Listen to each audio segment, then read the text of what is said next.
Hello and welcome to the Hangar Event Centre in Wolverhampton. We're here for a night of championship boxing. I'm joined by BCB's Dan Mole. Dan, huge main event, back at the Hangar, European title fight for our own Kirstie Bavington. Yeah, absolutely phenomenal to be bringing hopefully a European title into the gym. I know that you're going to be speaking to Paul Mann, who's been training Kirstie relentlessly throughout this camp, but look, it's a massive night for BCB, a massive night for Kirstie Bavington.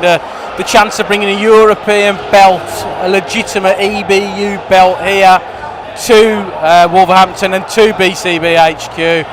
Phenomenal, Paul. Now, it's a fantastic story Kirstie's got, obviously working as a teacher. Saw a little feature on Midlands today as well this week, getting a lot of traction. She had a really fascinating career in such a busy 12 months, and it's ended with this massive opportunity for her. Yeah, absolutely. You know, I mean, she's played professional football as well, represented the likes of Crystal Palace, Wolverhampton Wanderers, so she's a real athlete. She gave up football to pursue a career in boxing, and tonight, fighting in her hometown for a European title, proves that she made that right decision. But yeah, really interesting tale, and it's great to see a women's title fight, a women's fight at the top of one of our shows. I think the BCB have been real advocates of the female game. We've got female boxers throughout the stables. We were, I think, don't quote me on it, but I think we were the first small hall promoters to have female boxers as part of our show, and now they're a staple of what we do. Virtually every show we have female boxers. It's a massive part of the game. We saw that with Serrano and Katie Taylor last weekend, one of the biggest and best fights of all time, male, female, whatever you want to say. So it's just phenomenal the way that female boxing is on a level with male boxing, and you can't say the same about many other sports really, where male and female are equal as they are in the pro boxing game. So really looking forward to this evening, Paul. And obviously a strong undercard as well, some familiar names for these last few shows we've had here. Connor Walker back out in action in his 6-rounder. Yeah, great to see Connor back. I mean, last time he was here he doused an undefeated fighter at the time, and then obviously he's been on a big show where he's got that loss to his record, but with that loss comes real building up of his profile. So look, records are for DJs, and I know that Connor won't mind having that O taken away in some degree, because he's shown that he's capable of fighting at that level. Plenty of other action on the card. Just want a quick note for Jermaine Osborne-Edwards. Very entertaining. He's headlined here before. He's back out in another keep busy fight against Petr Alexandrov.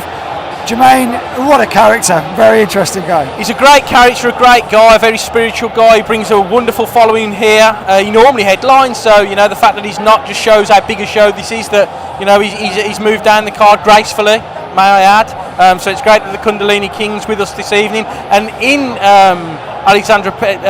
Petr Alexandrov, it's a tough test because he fought on our show last weekend in Birmingham against Jake Melvin, I think it was, a debutant. Took a round, didn't he? And he took a round, and he's a character as well. I think Jermaine will deal with him, don't get me wrong, no disrespect to Jake Melvin, but obviously a debutant's different to a 33-year-old guy who's a lot more experienced. But it'll be an interesting fight, that one. It'll be a good fight in the early rounds, and I think Jermaine will probably stop him around 3 to 4. Yeah, big call that. Also on the card, a couple of fighters we always enjoy watching, Ollie Cooper and Alex Round. Both stylistically so good, both with that good amateur pedigree, and again it's about keeping busy for those boys. Yeah, absolutely is. I'm impressed with both of them. Very impressed with Ollie Cooper, who's had a few more fights now than Alex, who's been a little bit unfortunate. I think an injury ruled him out of the last Hangar show. So great to see both of them in action. And I love Pucci. We all love Pucci, but I'm sorry to say Louis Van Pucci's going to be for a tough evening tonight against Ollie Cooper, bless his heart. And so he'll be doing it with a smile as always, as he does. Yeah, he will be, but I think that Ollie will wipe that smile off his face this evening, and that pains me to say because I love Pucci. Well, plenty of action to look forward to, guys. Tuning in on YouTube, over the Facebook page. As I say, that big main event, the European title, Kirstie Bavington versus Timea Belik. Thanks, Dan. Thanks, Paul.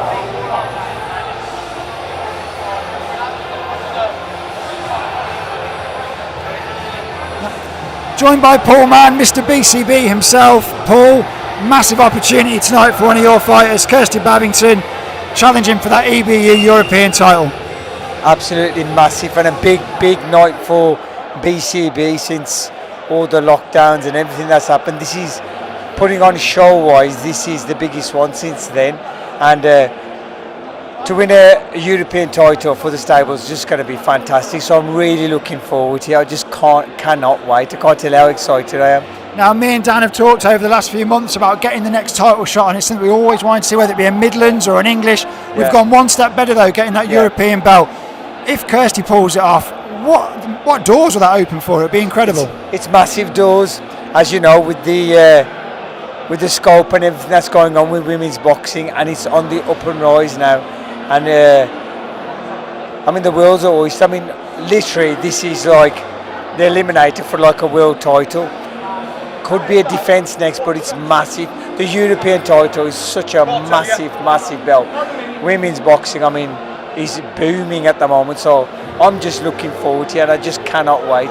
Now, she's obviously had some good wins on the road and some good performances throughout her career. Do you think she'll be feeling the pressure tonight? She's got that hometown crowd. It's a 10-rounder. How do you think she'll cope with that? I think it serves her good when she has pressure and that, and I think she'll perform. She hasn't missed a day of training.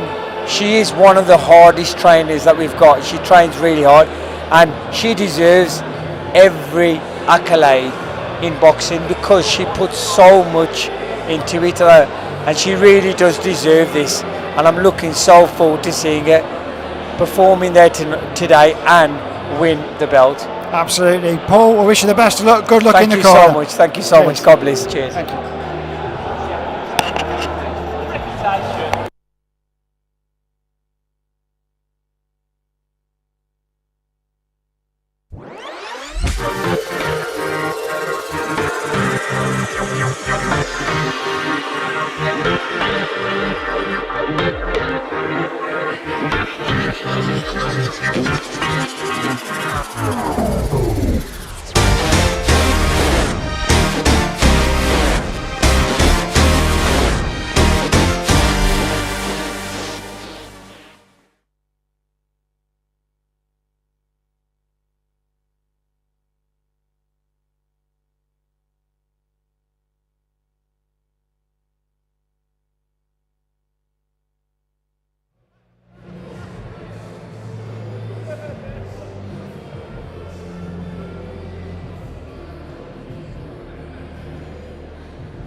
Ladies and gentlemen, 5 minutes to boxing, 5 minutes to boxing.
Good evening, ladies and gentlemen.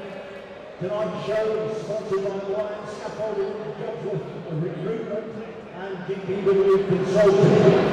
Tonight's gloves are supplied by RDX and tape by Empire Protect. Official programs are on sale from the front desk to myself and the inside you will find a voucher for a 3-day gym trial at the Village Hotel.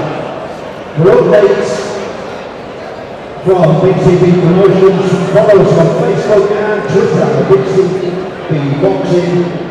For sponsorship opportunities, please visit the website at bcbpromotions.com. Ladies and gentlemen, BCB Promotions presents an evening of championship boxing. Our officials are inside this evening as steward in charge is Martin Flory, area representative of Warren and Churchill, inspectors Terry Whitehouse, Rich Parsons and Liam Shaw, our timekeepers are Martin Fallon and Tony Bentley, and our referee Sean Messer.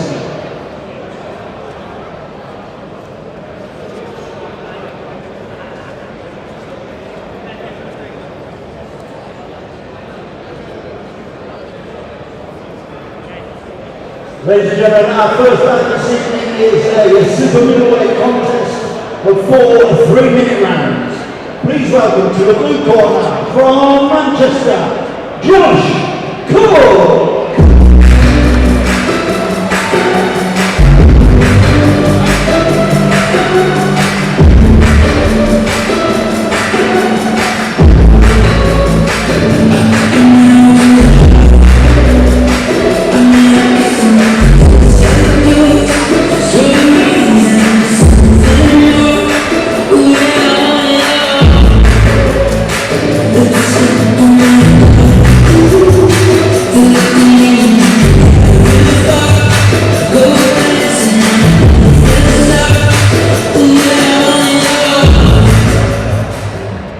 Please welcome to the red corner from Wolverhampton, Alex Razor Round.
Ladies and gentlemen, this is a super middleweight contest of 4 3-minute rounds. Introducing in the blue corner, wearing the black shorts with the red trim, weighing in 11 stone, 11 pound, 12 ounces from Manchester, Josh Cook. And in the red corner, wearing the red and gold shorts, weighing in 11 stone, 8 pound, 6 ounces, is from Wolverhampton, 2 times undefeated, Alex Razor Round. For 3-minute rounds, your referee Sean Messer. Good evening to everyone joining us live from the Hangar events in Wolverhampton. I'm Paul Webb and I'm here on co-commentary with the one and only Adam Harper. Adam, it's going to be a big night, it's a title fight night, something you know all about, but to get us underway we've got Alex Round in with Josh Cook. Yeah, I'm looking forward to this one. I've been following Alex Round on social media and he's it looks like camp's gone very good, but he's up against one of Joe Pennington's away fighters from Manchester, the Northside gym, so no doubt he'll be defensive and he'll be on the move and it'll be hard to hit and pretty slick. That's my opinion on this one. Alex is he's managing to be able to keep active after a short break out the ring. I think it pulled up his last fight with an injury, so it's good to see him back in there. But just Adam, he's in with one of these experienced guys that we see an awful lot of on these shows, Josh Cook, who knows how to survive, knows how to move. Yeah, I was just speaking to Joe Pennington about this lad, and he said he's probably a little bit too defensive for his own good, but he said it is good for the job that he's doing as the away fighter, so he won't be there to get hit much, and I'm probably guessing he's going to be pretty negative, which is his job to do that. So he's going to give Alex Round plenty of things to think about and things to work on. And obviously Alex Round come from the famous Wolverhampton gym, which Richie Carter seems to be producing top lad after top lad. So he's in a good company in his gym, and this will be a good place to demonstrate what he's been learning under Richie Carter. Yeah, Alex, who works full-time as an estate agent, the 24-year-old, so he's a busy man working full-time and training in the evenings, training in the weekends, as so many of these fighters are. And he's starting the fight confident, Adam. He's got him on the back foot a little bit, not too much landed clean so far.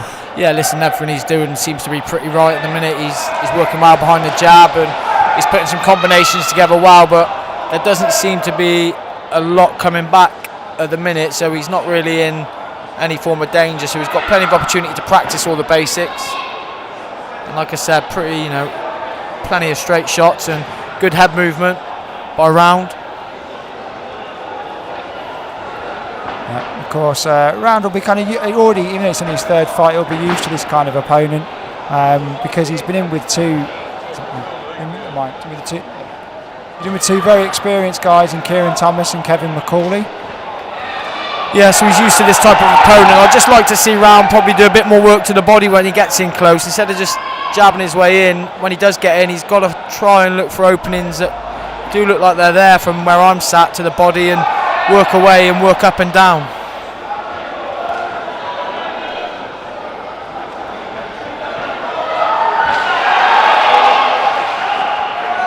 As we see there, Round boxes his way in lovely, but he's not doing a lot when he gets in.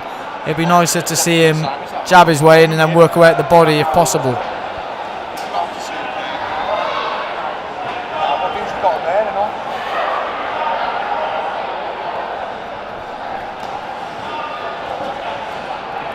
Cook doing what he needs to do here, though. I think he's just on the back foot. Defensive, moving around and taking the bare minimal punishment that he has to. Yeah, his head and his shoulders are moving well. He's managing to avoid anything really in what was a fairly quiet opener. Yeah, pretty basic first round. It'd be good to see Alex Round, when he gets in close, start doing a bit more work for me. His straight shots are lovely, getting him into range, but when he's in range he needs to start to be looking at working the body and coming up, and like I said, going up and down and working the different levels. And obviously he's got to learn quickly, doesn't he? Because he doesn't have an extensive amateur background. It was a fairly short amateur career, so a lot of the learning on the job that he'd have done in those younger years he's having to do now at the right lights. Yeah, listen, I totally agree with you. A lot of the learning will come in these first early doors, these first early fights. But essentially for me the big learning will come when he steps up a little bit, whether it be area title or a bit more of a 50-50 record, and someone that comes with a bit more ambition. That's when we'll probably find out a little bit more about Alex Round. Second round of this one scheduled for 4 for those that have just joined the stream. Main event tonight, Kirstie Bavington, Timea Belik for the EBU European Welterweight Title. But plenty of other fighters to come. We've got Connor Walker back out in the ring, in with Ilyan Markov. Jermaine Osborne-Edwards, who's always an entertaining fighter, in with Petr Alexandrov. And Ollie Cooper taking on Louis Van Posch as well. Later, Poochie in action. So plenty to enjoy when you've got Poochie's ring antics and Jermaine Osborne-Edwards' entrance, and some good fights on tonight. Yeah, some real characters on tonight, and it's good to see. It adds to the atmosphere of what is a very, very unique venue. I've never actually been here, but it's a lovely venue and it's full of atmosphere. So these kind of personalities will only bring to it. Cook landing with a short right hand to the body. And again, Round just falling a little bit short with that jab again, Adam. Yeah, it's almost like he's pouring out with it rather than being sharp with it and being assertive with it. He's kind of just pouring out with it and being a bit lazy. And now, against a different type of fighter who's coming to win, you could get punished with that kind of jab. But like we said, he didn't have the biggest of amateur career, and this could be his learning for him. You'd just like to see him work the body when he's got him in the corner, because the body isn't going to move, the head is, and you'd like to see him work the body a bit more when he's got him in these positions. That's a bit better from him there, looking a little bit busier, looking to throw multiple shots. Again, it's single shots aren't the order of the day. In this one, it is about picking up those points. Yeah, 100%, and he's essentially here, Alex Round, to get the round under his belt, practice what he's been working on in the gym with Richie Carter. And this may, he's boxing very well in spurts. It's just when he's in close, that's all I'd like to see him do, just work a bit differently and work the body. But his straight shots are lovely, and he's boxing his way in pretty nice, plenty of head movement. Now, we talked previously when we were here at the hangar about Richie Carter's gym. It's a very, very busy gym, very active at the moment. Plenty of guys coming through, and also some of the younger ones. It's when you've got a hub of a gym like that, it just everyone brings each other on, don't they? Fighters, they're inspired by others, seeing the opportunities that others get, and there's plenty of that in Richie's gym at the moment. 100%. I mean, they've got, is it Ryan Cottrell who's fighting on the boxer tournament, and I've seen Ryan Cottrell spar, and I know that he's had a very, very good amateur career under Richie Carter. Now, my money's on him to win the boxer tournament. He's explosive, he's got power in both hands, and it looks like he's taking this real serious with his training. So to go back to your point, it's a gym that's booming with confidence. They've got unbeaten lads that are coming out winning quite often, so they're all going to rub off on each other and have a positive impact. It'll be a very busy gym, it's a thriving gym, and that'll all impact on all the boys. Final seconds of this second. A little bit of offensive ambition there coming from Cook. He seems to have a bit of success with that right hand to the body, Adam. Yeah, he seems to be chipping away at Round with it when he wants. When the openings are there, he can chip away and land the straight right to the body. It looks like he's just doing what he needs to do to get through, and Alex Round doing what he needs to do as well. He is boxing good. Quite a good display of boxing skills here. And funny enough, I've actually just had a message off a BCB fighter saying box Alex Round in a heartbeat, and that's Tom Brennan, who is a light middleweight, so that could be a fight in the future. Brennan's 5-2, I think, or 4-2, and that might be a nice fight. Both boys on the way up, and that could be the winner of that, could advance onto a Midlands title. But I'll throw that out in the mix there, Paul, because I've had the text, so I want to deliver it to the public. Absolutely, could be an interesting one down the road.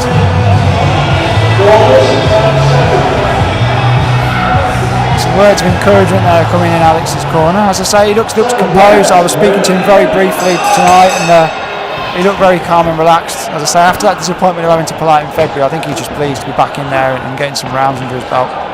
Yeah, Paul, I think he's the composed description goes with his boxing. He is very composed. He looks pretty confident and relaxed, and that's shown in his performance. And I think another win tonight, the way it's going, and his confidence will only grow, and it will just help him move on for the next bout. Cook is also quite a bit, he's fighting loads of times, but he's quite a naturally tall fighter, and I think that's another challenge for Round. He's working his way inside. These are all about learning, isn't it? It's about experience and learning. Yeah, it's just about different situations. So Round's up against a taller opponent tonight, someone who's quite slick, negative, moves quite a lot. So it's just another tick on the box where he's in with someone he doesn't want to get hit, doesn't really want to engage. So it's just learning this, going through this experience, learning new skills, and then this will bring him on for the next opportunity that he does get in his next opponent. Short left hand to the body there, and again Cook throwing that right hand back to slightly lazier though that time, and as I say, there's opportunities there for Alex if he can look to land those counters. Cook's corner seem happy with that defensive work. Well, Cook comes back with a flurry of 8 or 9 punches there, which is quite positive to see. The Round's coming straight back at him. Next fight warming up in this third round. I just want to see, Paul, when Round gets Cook against the ropes, start working the body, but not the single shots. Go to the body, go back upstairs, and then back down to the body. That would be nice to see. But again, it's all learning, it's all experience. Better jab that time from Round. Again, a good little physical battle there. I think neither man's obviously stronger than the other. And again, Round gets Cook back to against the ropes, the short right hand to the body.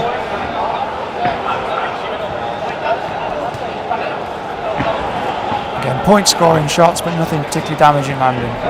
Cook's just superb at disengaging and just. Well, then I say that, and he comes straight back with a 3 or 4 punch combination himself. But Round always comes back straight after he's taken a couple. They come back and he'll be straight back on the front foot and jab his way back in. So there's not much on that from Cook. I think Round will realise that now, and will probably look to kind of step up through the gears a little bit. He knows there's not a huge amount coming back. Yeah, Paul, you'd like to see him now where for the last round, you'd like to see him, go through the gears and start picking up his tempo a little bit just for the last round. But we say this, Cook's really started to look a bit more positive in this last half of the third round, and he's thrown a lot more shots himself. Yeah, it's hard to see if there's a bit of reddening with the face of Alex Round. Yeah, he does look like he slowed down a little bit there in the third round. He slowed down a little bit, the work rate dropped a tiny bit. Maybe Cook start to realise that now. We don't know how both of these boys feel in there, but for me, I'd give that an even round, Paul. Yeah, that's a close one, and again, we do see quite a few 40-37 wins. The referees aren't unfair on giving rounds where it's due, but that was a close one. But again, this is good for Alex Round. He's got someone now who's coming back at him. It's just giving him different problems and situations that he has to overcome for when he does step up the ladder again, and different levels of opponents. It's all experience for him. Alex quickly off his stall ahead of this fourth and final round. Nice respectful handshake between the two men.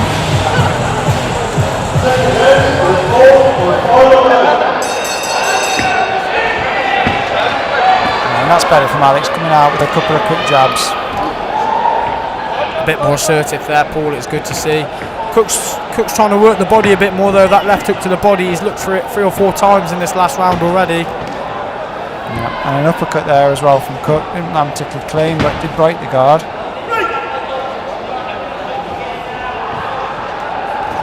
Again, Round leading off with that jab. Again, he's throwing a straighter punches now, Adam. Again, initially, as you said, it was more of a cuffing jab, but he is snapping a little bit better now. Yeah, it definitely looks a bit sharper now, Paul. He was a bit lazy to start with, and he was almost just pouring with it, and now it's a bit sharper. He's got to try to jab his way in rather than walking in, because he's going to walk into trouble there, especially as he steps up the levels in fights to come. He can't afford just to walk in, he's got to jab his way in. A bit like that, it's a lot better there from Alex Round. Wild punch there from Cook, who looks to just basically give himself a bit of space, and he is moving around the ring fairly well, but he is a sizable target. And Round keeping that nice tight defence, not looking to walk onto anything silly. Cook's your typical away fighter, isn't he? He's not putting a lot of power behind all his shots. He's more just touching, and then he's off, moving around. Plenty of head movement, lateral movement. Just doesn't really want to engage. Again, a loose uppercut there thrown by Cook. Left hand does stop Round in his tracks. And another right hand to the body. There's some good punches here from Cook. These are competitive rounds. Yeah, I don't know whether Cook fancies this a bit, because he seems to have really upped his game a bit, but every time he does, Round comes back and fires back. Alex Round has shown a beautiful jab tonight in spurts, especially the later part of this fight. Yeah, he lands the left hand there as Cook throws a low right. Again, you don't often see many journeymen throw a lead right hand like that, and there's a reason why. They will walk onto shots. And Round as well, they're turning his man, but again, just want to see him a little bit busier. Yeah, Cook's very good at manoeuvring around and just selecting his shots quite nicely, just throwing the shots and then he move. They throw a 3-4 punch combination, then he move his head or move his feet and stay out of trouble. Yeah, he doesn't stand still, does he, for one moment? He's always moving. Again, a couple of shots to the body there.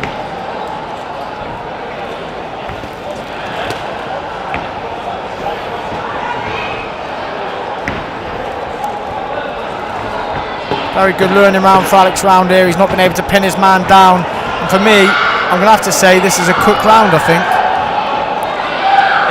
It's a close fight, Adam. I'm just thinking that. I don't know how referee Sean Mess is going to see that one, but that was very competitive.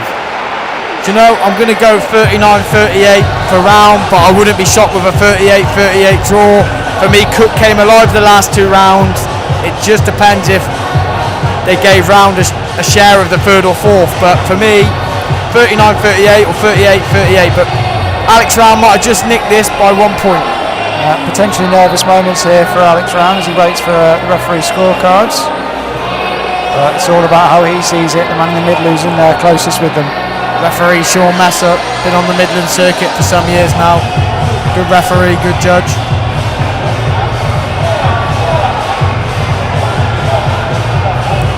Looks like the scorecard is ready. What you calling, Paul? How do you see this? It was close, Adam. You can certainly make a case for Cook winning 3 and 4, but I think Alex may just shade it by a round.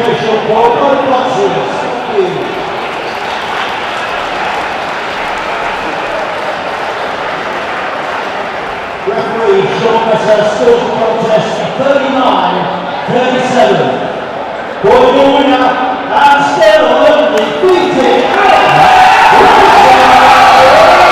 Round gets it 39-37. As you said on the commentary, Adam, that it was all about whether he was given a share of that 3rd round or not. I think he definitely took the 4th. So 3 rounds to 1 victory for Alex Round, who moves on to 3-0. Yeah, I don't think you can argue with the winner. Alex Round boxed very good in spurts there, Paul. Good performance against a very tricky and very able opponent. I just probably would have given it 39-38, but the right man probably won in a very, very interesting and intriguing fight. And Alex Round would have learnt a lot from that tonight, and that'll help him progress and improve as a fighter. Yeah, good competitive opener. And looking forward to seeing Josh Cook as well back in action, as I say, one of the many journeymen.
Just waiting on Dan to speak to Alex Round, who's set to have his gloves took off.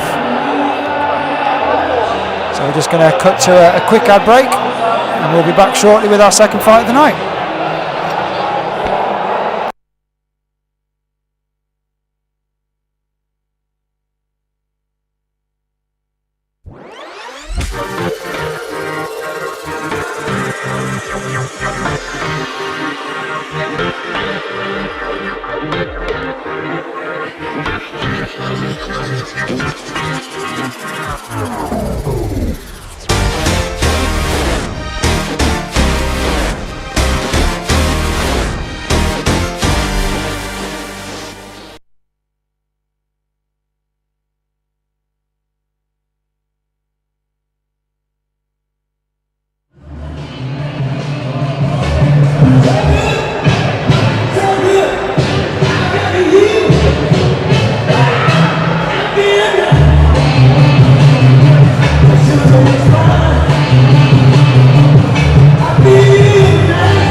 Please welcome to the red corner from Exeter, Shannon Willie.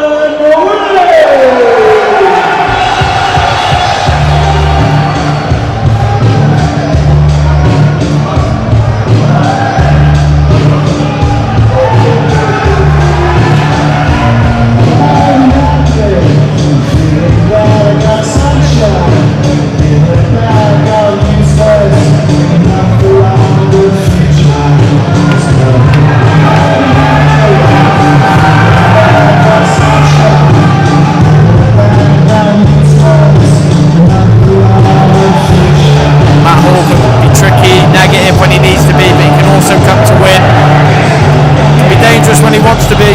Just depends what mood he turns up in.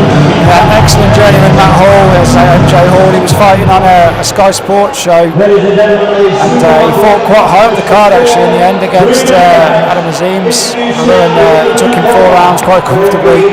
Never looked in any danger, which is impressive really. He's in tonight with Shannon Willie. Big character Shannon again. Looking forward to seeing him back out.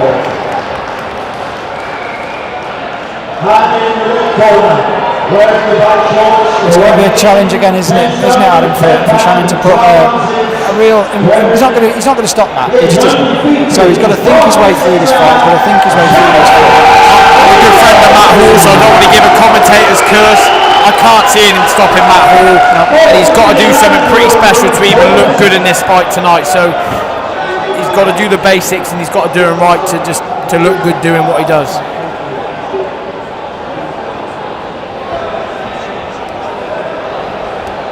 But MJ Hall, a very tricky customer, and he'll do what he's got to do to manoeuvre his way around the ring.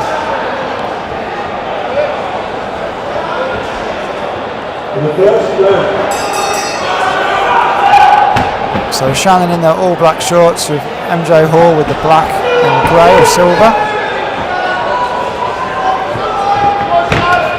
And Shannon making his it's his second fight actually. He had his professional debut a couple of months ago. And, took a 40 points to 37 win. And Hall as well fighting Southpaw. It's another, again we're talking about learning experience. It's another change. It's something for Shannon to look at. Yeah, it's another tick box, isn't it? He's ticked that box now, and they look to move forward now. And if he can get through tonight, which isn't a given, but if he can work his way past Matt Hall and figure him out, then that's another box ticked, and he can move forward. He's certainly starting lively. He's putting quite a bit of pressure on Hall early, and then Hall knows how to ride those shots.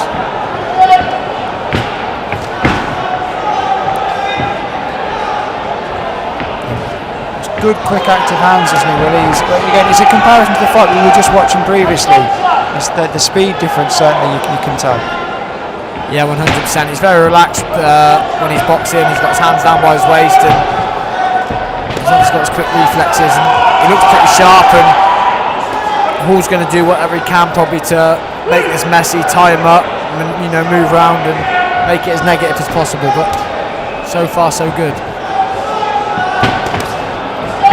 But Hall's catching him with that lead right hook from the southpaw stance. He's catching him with the lead right hook. Yeah, that was right in front of us in our commentary position, and it looks a very clean shot there for Andre. And that will give Shannon something to think about. Again, you can't just go gung-ho. The shots will be coming back. Well, as we said earlier, when you move up the levels, some different fighters, if they catch you clean with a hook like that, it could be game over. Or definitely could be. It could change the shape of a fight 100%. Good work from Shannon there, and again, good foot movement, creating the opening. And MJ just tying him up on the ropes, just eking the seconds out of the round.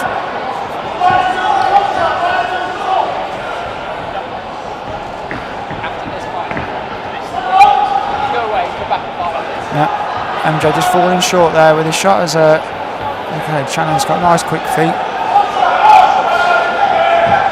When Hall lets his hands go, he's got a sharp jab, and his boxing's nice, and then we go see that lead hook again that catches Shannon.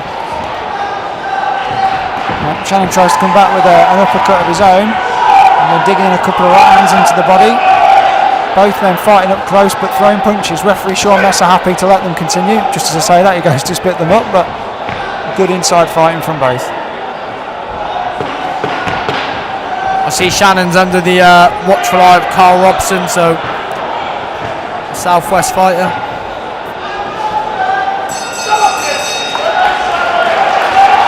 Another round in the books. Another round for Shannon. Yeah, definitely 10-9 round to Shannon. Boxed very well in spurts. Just think he needs to work on when he's getting caught, when he's throwing his shots, he's getting countered quite cleanly. And as we say, when you move up the levels, that could definitely be a problem. You can't afford to be taking shots like that. But all in all, a great learning round for him, and we'll see what comes out in the next round. But MJ Hall doing what he's got to do.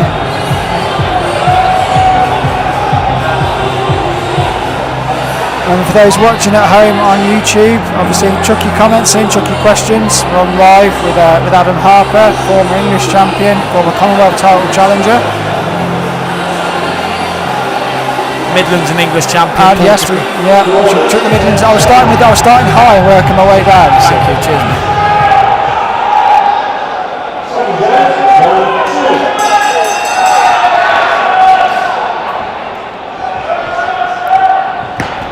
Some good feints there by Shannon, but we're good to see him feint and then throw the left hook. He feinted, got the reaction and didn't throw anything, then tried throwing the left hook about 5 seconds after. But and again, we talked a lot when we've had our previous shows about fighters again in this early stage of their career. You want to see them using the jab a little bit more. So often they're starting shots with hooks or uppercuts, and it's just the basic stuff, isn't it, Adam? A jab, straight right hand, or jab, hook left hand. Yeah, listen, and it's easy for us to. We're sat here, Paul, saying it, but from us, I've been there and done it, and I'd say that, you'd like to think to stick to the basics and everything behind the jab. That's what you try and you learn from an early age. Nice right hand though inside. Again, when you're fighting a southpaw, that is the punch, isn't it? It's a straight right hand. That's the shot he's got to be looking for. Well, they say this, Paul, and I'm not trying to disagree with you. I once spoke to Liam Walsh, who was a British champion, world title challenger, lost to Javonta Davis, and we spoke this when I was meant to be boxing Kieran Smith. You can out-jab a southpaw if you're sharp enough and you get things right. You can out-jab a southpaw, but the left hook, the right hand, left hook, it all works 100%. But some fighters neglect the jab because they ultimately think, go with the right hand, go with the right hand. But you can out-jab him. But right hand, left hook is a lovely punch against a southpaw. If you connect with it, it can be game over. Again, that's smart work from MJ when they're on the ropes. Just getting those digging shots to the body, just sapping a little bit of energy out of Shannon. I think MJ Hall's very good at tying people up when he's inside, and like you said, he nicks a breather, he does little bits of what looks like untidy work, but to him it's just stealing a few seconds.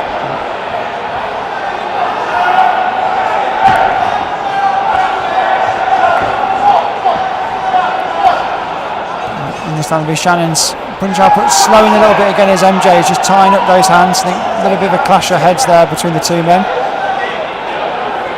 Referee Sean Messer gives them a quick warning there. You look at both lads, there's not really an ounce of fat on either of them. You can tell both lads are very extremely fit. They obviously train very hard. MJ Hall for me has got to be one of the fittest away fighters, journeyman in the UK. He lives a life and he trains very hard, and you can see this here because they're both putting a lot into this.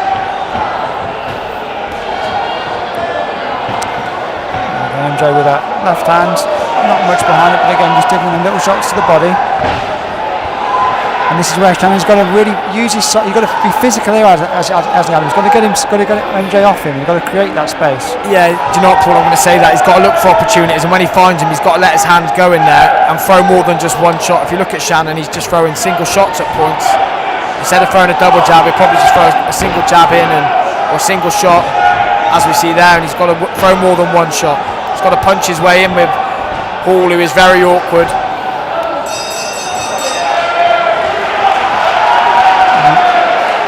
Another round in the bank there for Shannon. As I say, a bit less success in that one, but looking for a strong finish, I'm sure. Yeah, I agree with Paul. A Shannon round for me, definitely.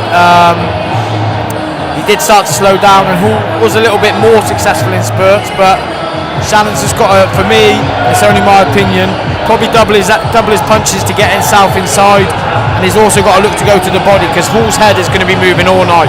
His body isn't going to move as quick or as far as his head, so if he starts to try and slow him down to the body first, that will, in my opinion, that will get to him. Start chipping away at the body, jab to the body, rear hands to the body. At the minute he's just headhunting with single shots, and some of these shots are missing, Paul.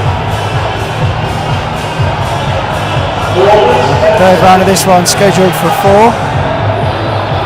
got Ollie Cooper against Lewis Van Potch up next. And a couple more fights before the big main event, the EBU European Welterweight Title. Kirstie Bavington of Wolverhampton, hometown fighter, in against Timea Belik.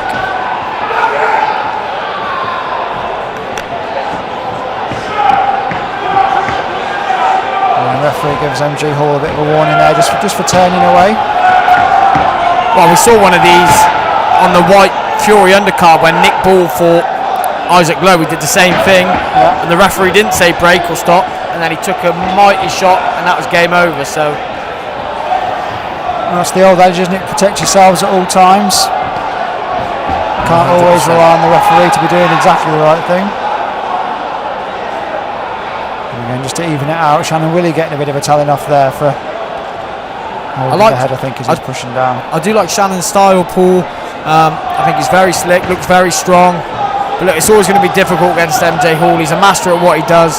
But for me, Shannon, just chip away at his body a bit more, throw more than one shot. I think the defensive work actually from Shannon's been quite good. MJ struggling to land anything really clean. It's more cuffing punches, and like that left hand there turned more into a forearm than a punch.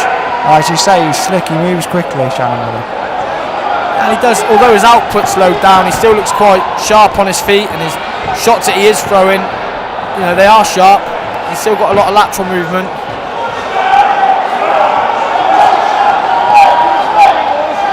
But Hall will be loving this. He's tying him up, he's nicking a breather, staying safe.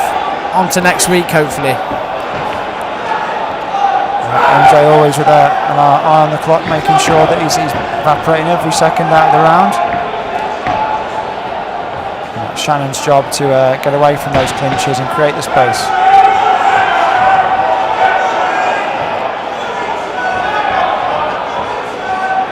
Plenty of lateral movement here from Shannon, and he's great when he's doing it. Good right hand and a nice left to the body there, and again digging in right to the body, just like you're saying, Adam, throwing those multiple shot combinations. He's got to take his feet in, though, Paul, because when he's throwing the single shots, Hall's just moving out the way. He's got to double everything up, or at least take his feet into range, box his way in. As I say, this is only his second professional fight. A good right hand and a nice left to the body there. This is better work. His best round of the fight so far, Adam. Yeah, I agree with Paul. It's definitely his best round. I'd just like to see him throw a few more shots. He's just, rather than the singles or the twos, when he has got Hall in a position to chip away, work up and down the levels, and throw more than 2 or 3 shots, And he walks onto a left hand there, Adam. That's the risk, isn't it? It is, because these boys aren't going to come forward very often like MJ Hall, but he's going to give you something to walk onto if you are careless.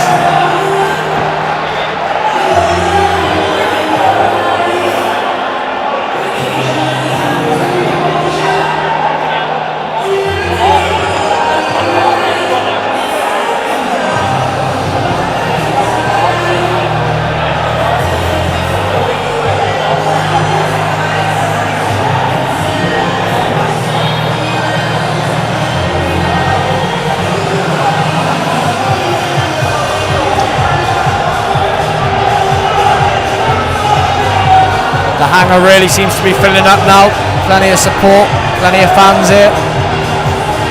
Yeah, been a bit of a change around in the room actually, with the ring being slightly further back, which I think is for the better. It means that all the staging and all the technical stuff is one side, and all the fans can be sat together. It will create for a better atmosphere.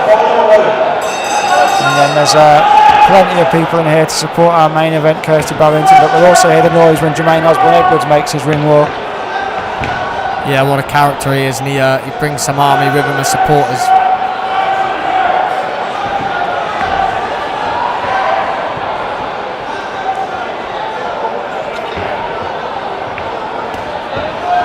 That left hand, Adam, I know you're about to say. Yeah, took an overhand left, and again he's just been a bit lazy with his hands, not by his chin, and he's got to take his feet in and out of range. At times he's shown some beautiful lateral movement, but he's taking shots like that and it almost undoes all the good work. Is that the risk of being such a mover, being so quick and light on your feet, that you are going to naturally keep your hands a little bit lower when you're moving?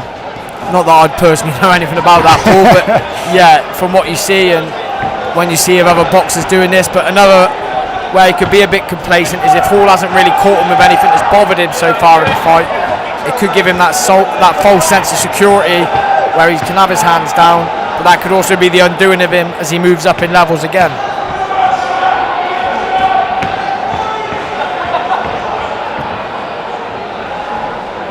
We're just feinting with that jab.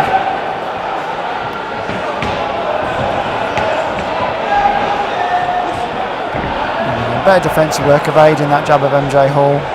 Again, this is where he's got to work. He's got to close that distance, Adam. Yeah, he's got to punch his way in and work his way, because whenever he was charging him, that's when he was walking onto shots, albeit they weren't the biggest shots because they didn't put him down. These are the fights when you can learn and work on these opportunities to box your way in and punch your way in against the southpaw as well. But like we said, Hall can be quite untidy. It benefits him because he can be quite scrappy, but he's able to nick a breather. But it's awkward to box against. Yeah, it could look clumsy for people watching at home, but there's a purpose behind everything that he's doing in there. Yeah, MJ Hall, definitely one of the best away fighters, the best of what he does. Lands a little uppercut inside. Shannon coming back with a couple of straight right hands, nothing landing particularly clean.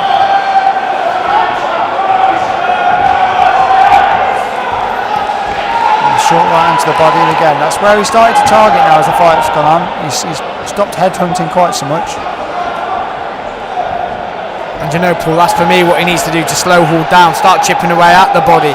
Anyone that does move their head a lot on their feet, aim for the chest, aim for the shoulders, aim for the biggest target that moves the least distance in the slowest possible rate. Again, he copped another lead right hook off Hall.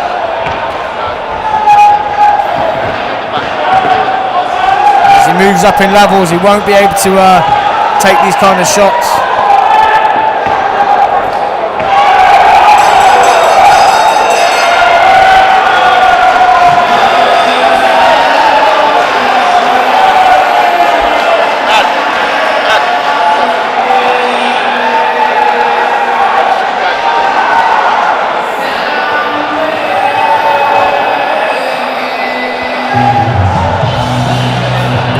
Just seen Katie Healy arrive at the venue tonight. She'll be here to join us on commentary for the main event.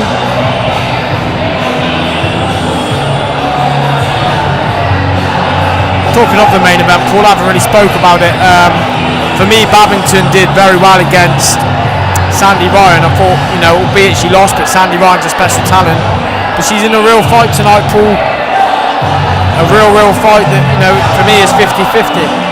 It's a reward for two good back-to-back wins. Becky Ferguson, who was only making a debut, and you didn't know what that was about, but Becky's gone on to have some good performances since, and of course that big upset against April Hunter. Yeah, great win against April Hunter where, I've got to be honest, myself probably included, we probably all thought she couldn't pull it off, but she did. She deserves this opportunity. Yeah, taking it on such short notice as well, and as we said to Paul Man earlier, if she gets the win tonight, the world really is a oyster.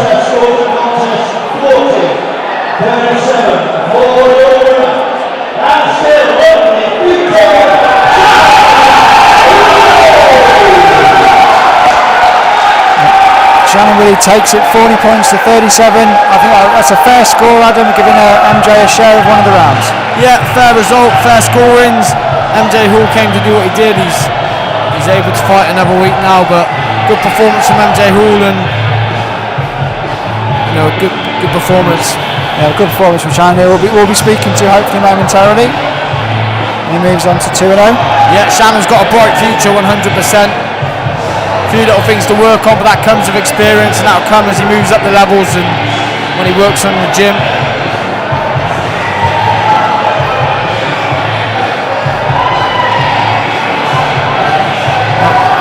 Making his way over to us shortly.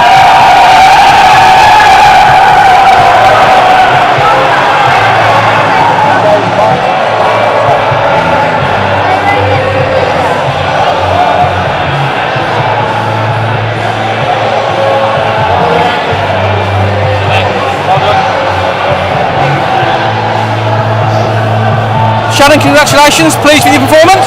I believe it's a bit tricky, but it's all learning, so get back in the gym, keep working. go from there, really. Yeah. I think now everybody has to have that Matt Hall on their list really, and he is tricky. He gives you rounds. Yeah. That's exactly what you need at this stage of your career. Good shots too, you know. So it's good. So I'm just glad to get the rounds in, another win, then get back in the gym, just keep working up hopefully. Obviously a BCB fighter from Exeter, but you've had your fights in the Midlands. What brings you up here for your fights? Do you know what? Like if it weren't for the people that are buying tickets and that, I wouldn't be able to box. It's for them that I'm boxing in. Obviously I will, like, you know, I wanna do it. I wanna get in there as much as I can. I've got my good man Gareth there, my then man and Carl helping me out, coaching me day by day. Just going from there really. Like you say, a massive credit to those fans who come all the way up from Exeter to watch you box for 12 minutes. It's unbelievable really. Yeah, it is. It's brilliant, mate. And without them, like I said, it probably wouldn't be happening. So cheers for everyone who bought a ticket. Shannon, thank you to all my sponsors. I really appreciate it, like the work. name your sponsors, you might as well. Yeah, I've got a couple. So my main man, MC Building, my boss. I got Blueberry Nutrition. I got who else is there? And anyone else he misses, he's just had a fight. Shannon, well done tonight. Thank you very much, mate.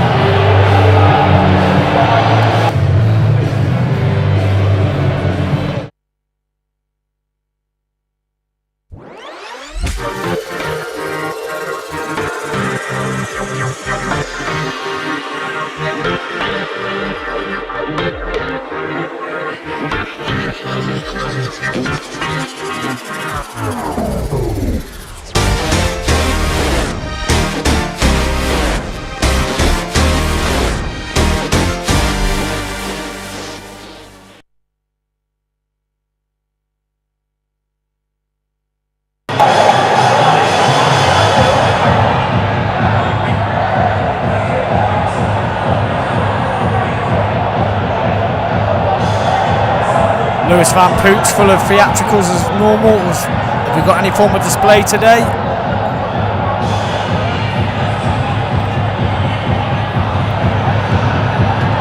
Well, they say if you enjoy your job, Adam, you never work a day in your life, and this is a man who loves what he does.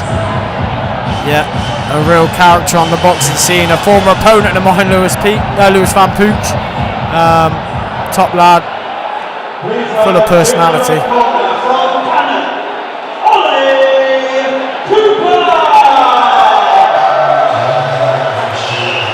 Ollie Cooper making his way to the ring. Really enjoyed watching him fight. Very good style, technically excellent. I'm looking forward to seeing what he brings this evening. Yeah, Poochie will give Cooper a test. Listen, on Poochie's day, he can beat prospects. He's knocked a few out. He's beat a few. He's drew against a few. He can be dangerous. It just depends what Lewis Van Pooch has been in the gym, what Lewis Van Pooch wants to turn up, and more importantly, what Ollie Cooper we've got here. Ollie Cooper 3-0, looking for that elusive first stoppage. As I say, it's been a steep learning curve for the 21-year-old. He was debuted last October, and he went very close to domestic honours as an amateur. He reached the national final in the England Youth Championships as part of an amateur run that saw him amass 26 bouts of 18 victories. As I say, he's been in with Kevin McCauley and Paul Cummings and Josh Cook, winning pretty much every round of those first three fights. Yeah, Paul again, he's part of the Richie Carter stable, and Richie Carter just produces champion after champion in the amateurs, and obviously that's reflecting in his pro stable now as some of these boys are turning over.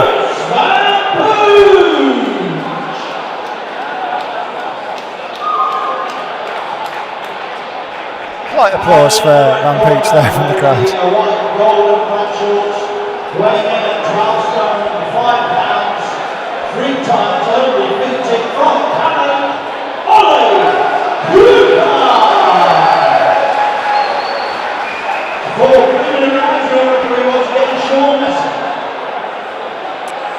Four rounds for this one. Cooper, the much taller man.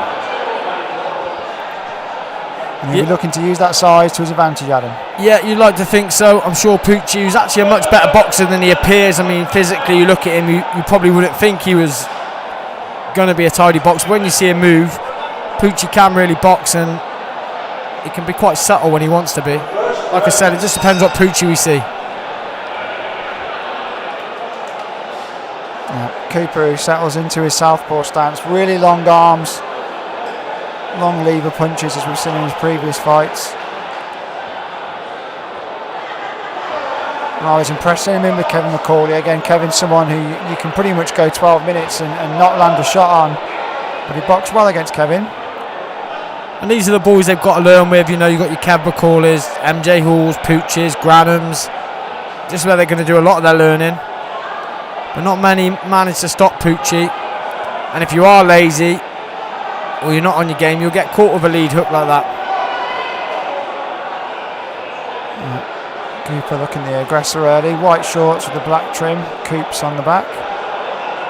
And Poochie with the white shorts, red trim.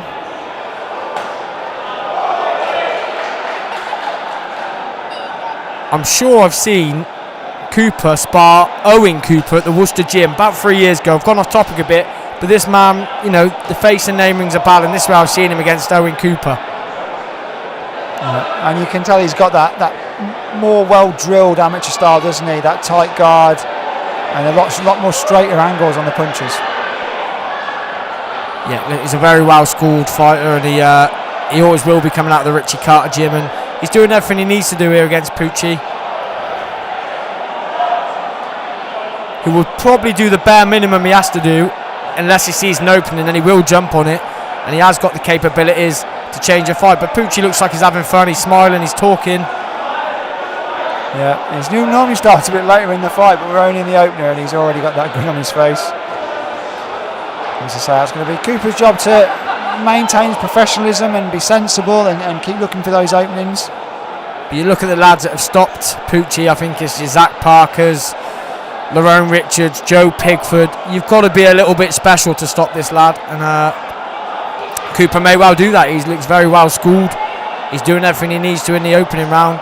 Nice long shots, and he's working the body when he's in there. Little left hook to the body in return from Lewis. It's a good shot, but again, Cooper just mixed up that punch as well. Again, out that southpaw stance. And the right hook downstairs.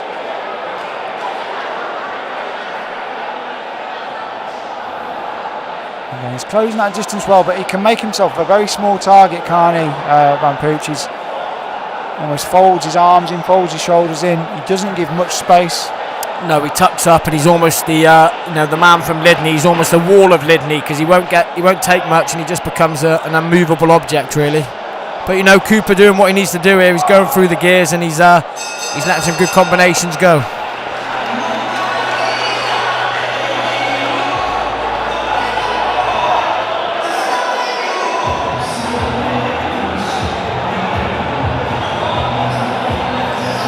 Paul, I'd be happy with that. If I was in the Cooper corner and I was Richie Carter, I'd be very happy with that. He's displayed some lovely straight shots, some nice combinations, and he's worked Poochie to the body. And I think now, for me, I'd just like to see him go through the gears, and no doubt Richie Carter will have a game plan, and to see, try and work through that now and practice what they've been working on in the gym. Yeah, put a little bit more pressure on and look to, like I say, Van Pooch can be hurt, he can be stopped. It is rare, very rare, but that's what Cooper's got to be looking for, to at least land some meaningful blows. And Paul, I know this fight is at cruiserweight, we should say. What weight will Cooper be campaigning at when he does compete for titles? Do we know this?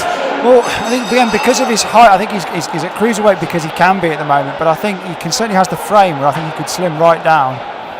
He's very tall, so long arms, but there's not a huge amount of, it's no weight to him. There's no muscle to him. He's got thin legs, so I don't know whether he could drop down to super middle, light heavy. I'm not sure where his limits could be. Well, I'm going to put this out there, that the light heavyweight scene, even in BCB, is unbelievable. You've got Josh Stokes, potentially Ollie Cooper. You've got the Jones brothers under John Costello. I believe they're light heavyweights. All of those four boys are very, very, very talented lads. Someone's got to compete for this Midlands light heavyweight title. Why can't it be Ollie Cooper or Stokes or one of the Jones brothers? It'll be a great fight.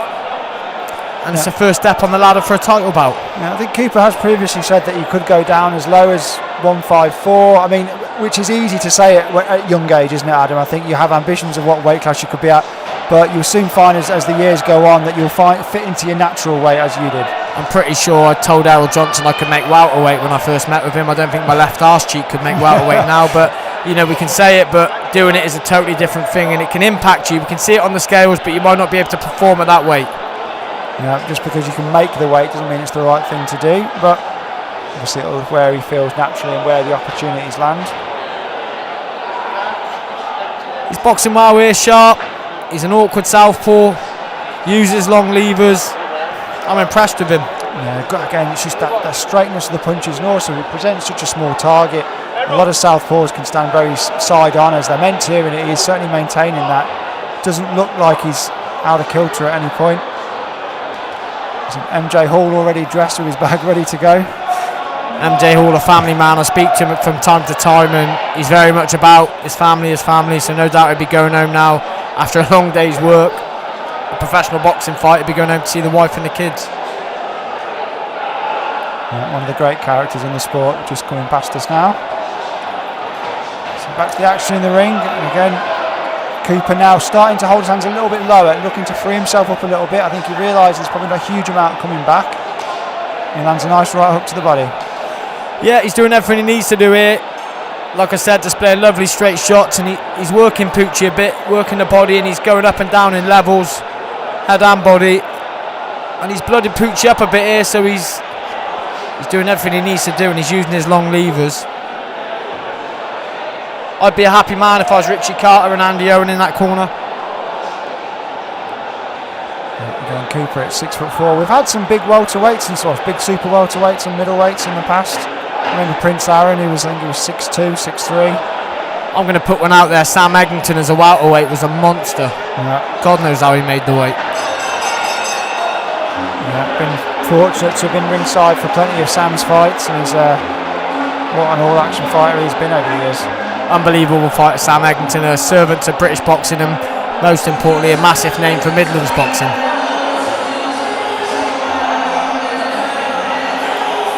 It does make me question, Paul. You look at a gym like Richie Carter's gym, Wolverhampton ABC or Wolverhampton Boxing Club. Well, don't know the name specifically, but he does churn out. It's like a conveyor belt of champions, champion after champion after champion. He's just producing good boy after good boy, and he's taken them. This is a sign of a very good gym and coach. He's taken them from amateurs all the way to the pros, and he's winning national titles at senior level, juniors, schoolboys, and he's doing it year after year. And that's a sign of a very good gym. Not just Richie Carter, no doubt he's got a whole staff of coaches, but you know, credit to the gym, they are churning out top fighter after top fighter. Well, I was speaking to Ryan Woolridge on a previous broadcast. I was talking about the area and rest of the Warsaw, Wolverhampton, Block Switch. It's a real working class area with plenty of gyms around, and it's as often can happen sometimes, cities and areas do get a spike when they get these continual run of fighters. Manchester's had it, Liverpool's had it, and the Wolverhampton could turn out to be a surprising hotbed of boxing in the UK. Well, do you know what, Paul? And I'll get back to the fight very shortly, but I don't want to neglect what Richie Gent's doing in Bilston. Pretty much neighbours, if I'm correct. I'm not from this neck of the woods, but I think my geography's correct. Bilston and Wolverhampton. You've got the Errol Johnson BCB gym, the Bilston gym of Richie Gent, and Richie Carter at Wolverhampton. That's, you know, like you said, a real hotbed in the area. All gyms producing very, very, very good fighters. They certainly are, and one is in the ring at the moment. Ollie Cooper, as I say, just with a cheeky little shot out there again. Do you want to see him be busy here, Adam? What you've been in with this man, what should he be doing right now? Well, I was as busy as you wanted to be. I was throwing hundreds of punches, but I wasn't catching Poochie clean like Ollie Cooper is. I mean, it's good for Poochie to be laughing and smiling, but Cooper's catching him at will, really, and everything he does throw is landing to a degree. So what he is throwing, he's landing with, and he's not really taking many shots. And he is systematically breaking Poochie down. He might not be hurting him that much, but he's landing with him, and he's, you know, the shots he is landing with, they're going to add up eventually. Although he's just taken a shot there, he smiles and nods at Poochie, but again, as it's going to be my famous saying tonight, as you move up the levels, you cannot afford to take these shots. He's almost being a little bit not too respectful of what he's in with there, but he is working his way into this fight. He's patient, if anything else. Yeah, listen, Ollie Cooper showing some great displays here. He's very patient, and he's working. Like I said, we've seen it. He's gone upstairs, and then he's gone straight to the body and landed some lovely combinations. But maybe, like you said, we'd like to see a bit more, up the work rate a bit, throw more shots. He's got a bit lackadaisic then. He's taken 3 shots off Pucci, and it's almost like he's getting lulled into Pucci's fight a little bit now, isn't he, rather than boxing his way. This is better work from him. Even if his shots aren't landing clean, he's just keeping him busy. Yeah, we just need to see him keep Pucci at the end of his jab and his long arms. We don't need to see him up close fighting. That's only going to suit Pucci. It's not going to suit Cooper unless he's on the ropes with him. But nice straight left hand there from Cooper, and again mixing it well with that right to the body, and again a left hook to the body. Again, good point scoring shots there from Ollie Cooper. I think it's a tidy performance already. He's looking great. So as I say, that curse of the commentator, he's taking a straight right hand, and he can't afford to be taking too many of these against better opponents. I'm going to throw it out here, Paul, because it's been on my mind a while. I want to see the light heavyweights of the Midlands come together. Someone's got to box for this light heavyweight Midlands title for a long time. I can't remember it being boxed for. Maybe I'm wrong. You got Ricky Summers as well, a name that is Ricky Summers still boxing? I think he's back in the gym from what I see on social media. That's another massive name. Ricky Summers, a wealth of experience. Let's put these boys in for the Midlands title. It is a very underused belt, and it's not just the Midlands. They have the same problem in the central area and others. There's so many good potential fights for that. It is just getting them together, and sometimes that might mean having to go cross gym, cross promotion, but it's what we want. As we say, the minute you stick a title on the line, it just matters that bit more. There's so much intrigue in the main event tonight. Kirstie Bavington appearing on Midlands today. BBC Sport running stories on her, and it's because the belt titles still matter. The proper ones still matter. You put a meaningful title on the line, Paul, whether that be a recognised BBBFC title, Midlands area title, English, anything upwards, especially a European like tonight. It's going to bring an extra 25% out in the fighters, the fans, us here watching it and supporting it. It's just going to be a much more meaningful event. Yeah, it's great to have a title on the line. As I say, it's the first title show of BCB's back since the lockdown. Been plenty of shows working towards this one. It's good to have that blue belt in this evening, and you've got the judges, and it just feels a big occasion. It definitely does. I think we've seen Charlie Giles around here, who's the former, I want to look for the word, is it the president of the British Boxing Board of Control, or the secretary, I should say, the secretary of the British Boxing Board of Control. Yeah, he's been in the game a very, very, very long time. And good to see him here tonight. Do you know, Paul, overall I'm very impressed with Ollie Cooper's performance tonight, and although he's taken a couple of silly shots, Pucci isn't an idiot. He can box, he can move,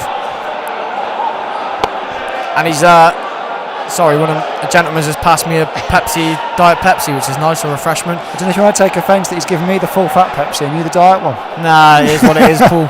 You can obviously see that I'm carrying a few extra pounds.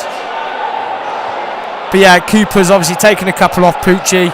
Pucci with that double hand punch there, Adam. Sorry to interrupt. That's his casual double best. hook. Yeah.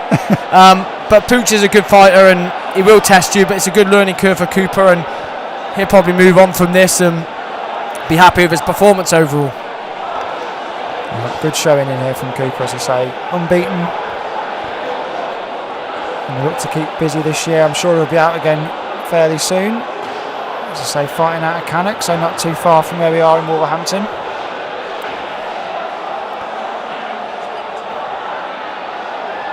As I say, the fourth round is the pace has dropped a little bit, hasn't it? There's not been too much happening so far.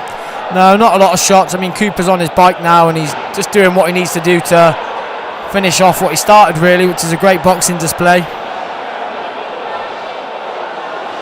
Yeah, nice hook there from Cooper, and again a right hand to the body. And Pucci covering up well, has to be said. Yeah, when he shells up, it's difficult to try and break him down unless you've got severe, fight-changing power like a Zach Parker or a Richards or a Joe Pigford. And I'm not trying to insult Ollie Cooper saying that, but you need to have frightening kind of power to really unsettle someone like Pucci. Well, we're talking about guys there, Adam, that are stepping up to British and world level. In Zach's case, there is that level. Yeah, listen, 100%, Paul, and you learn there are such things as levels. I've found out the hard way, but it is true and they do exist. But great performance from Ollie Cooper, and I'd be very happy if I was him and Richie Carter. And again, a good display by Pucci, displayed why he's one of the top journeymen in the UK. Pucci fights with a smile throughout, but a dominant display from Cooper. I'm sure we'll take every round and just await referee Sean Mess's card.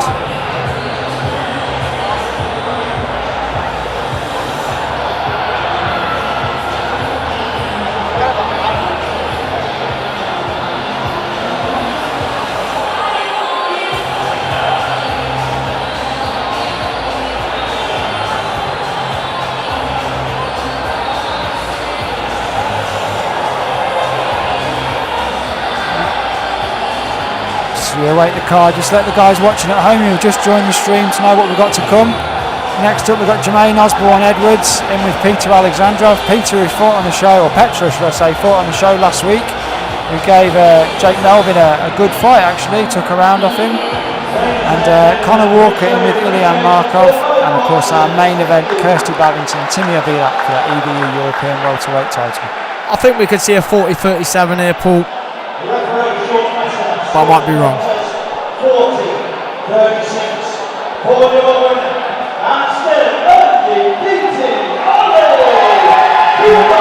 Referee Sean Messer giving Ollie Cooper every round, 40 points to 36. You can see that, Adam, as you say, Pucci was competitive. That fourth was a quieter round from both men, but a good performance, and he picks up a fourth win. Yeah, great performance from Ollie Cooper, and I guess it just depends. He's a young lad, I think, early 20s.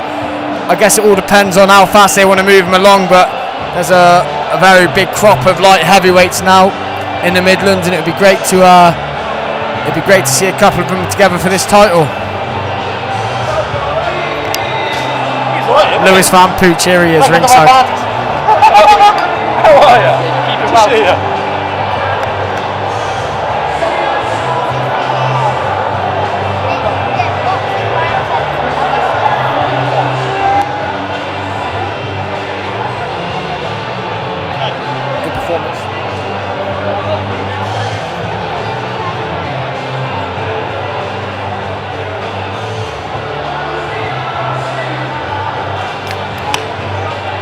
Name on the record that everybody wants, Lou Van Pooch. Exactly that, mate.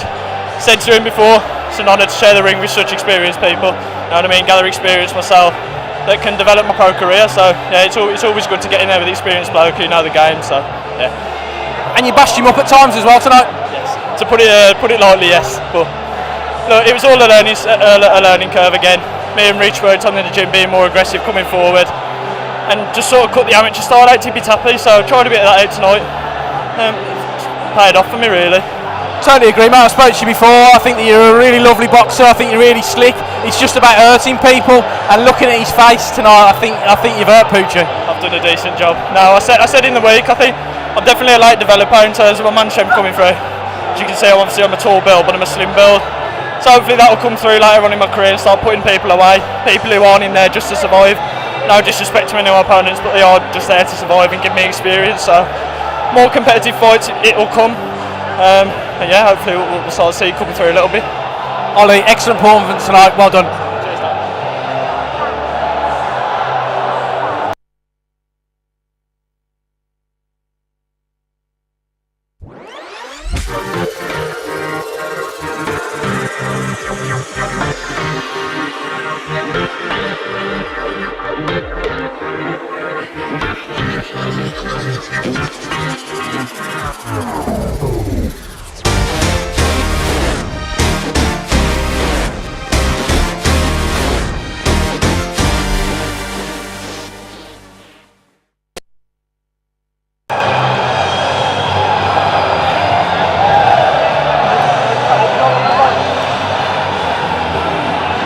Thanks for that, Dan. I think we've got a small break in the action for our next fight. Ryan Cottrell's in the building. So I think the guys will be catching up with Ryan.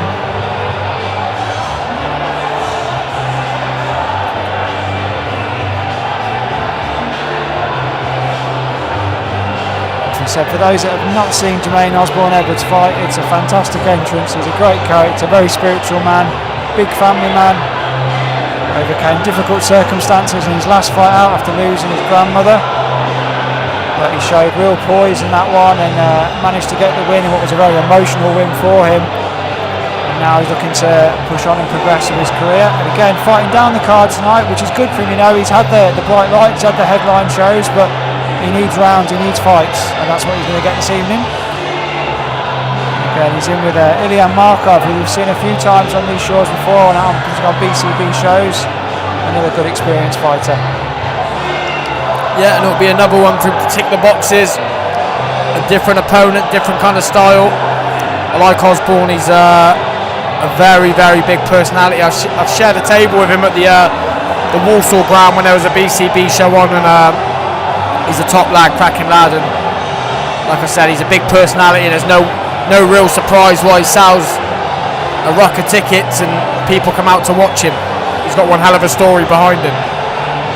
Yeah, it's the cliche story that so many boxers have, but he really does think that boxing turned him away from, you know, what was a potentially difficult life, a criminal life in his own words, you know, and he's managed to really make something for himself. And like I say, he's got a huge supportive family. The children are normally here. I'm sure they'll be around somewhere at ringside tonight. Looking forward to seeing Dad in action. And I'm right in thinking that Jermaine Osborne's going to be competing at welterweight, is this correct? As he goes for titles? Yeah, again, that's the thing. I think he's looking to strafe at the moment, as so many of them do. I think he weighed in higher than that, but I think that is going to be the target weight. Well, we look at that title bout at the minute. It's Jamie Stewart who holds it from Stoke, who for me is a very underrated fighter. What a win he had last time out. Unbelievable. I mean, he's had a couple of big wins, but again, boxing saved him. He was a former drug user, if I'm correct, and boxing's really saved Jamie Stewart. For me, a very, very underrated fighter, but there's a list of top welterweights coming through. Owen Cooper, Jermaine Osborne. There's a few lads that are going to be hunting him down now. There'll be a target on his back.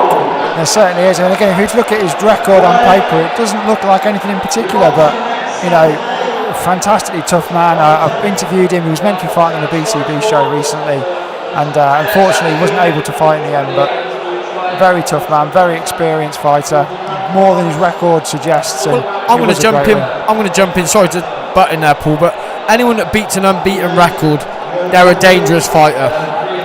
And for me, I'm going to say it because I've been there and done it. I beat Ryan Kelly, was unbeaten, as we know. But when you beat an unbeaten fighter, they're hungry as well. So when they come in to win and you're beating them, they're a dangerous person to be in with. So he's not bothered about unbeaten fighters. He'll fight anyone. He'll travel anywhere. And that's what makes him a very dangerous opponent. Absolutely. Ryan Cottrell there, just speaking to the MC, speaking to the crowd. He's fighting on the next Boxer series. Dylan Chima's fantastic win in the last one. He's also fought on one of the BCB shows previously. Dylan Chima slipped under my radar, Paul. I know that he's now from Tile Hill in Coventry, which is an area I know quite well, but I never knew of Dylan Chima.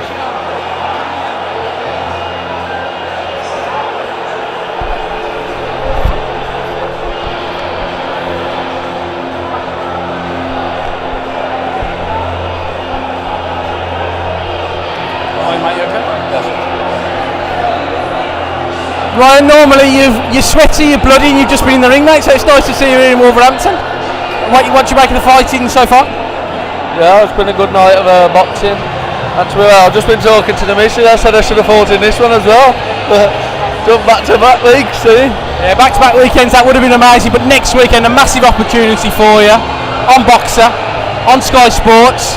You there to win the show? Yeah, I'm there to steal the show 100%. Anyone that overlooking me in the tournament's gonna know about it when I stick one on them, so 100% I'm putting my way with that 40 grand, definitely. The way that you box as well, do you feel like you're suited to those shorter fights, the shorter rounds, that explosive action?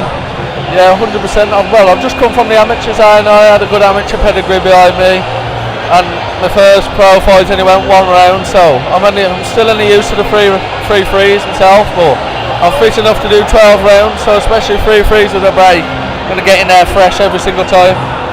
I can imagine there's 40,000 reasons why you want to be involved, but why do you want to be involved? 40,000 reasons. And a prediction, an obvious one, how do you think the night's going to go for you? 100%. Prediction, I'm there, obviously I'm there to win. Just get the job done, stick to my tactics, but if that knockout comes, I'm going for it. Ryan, thanks for your time. Best of luck fight night.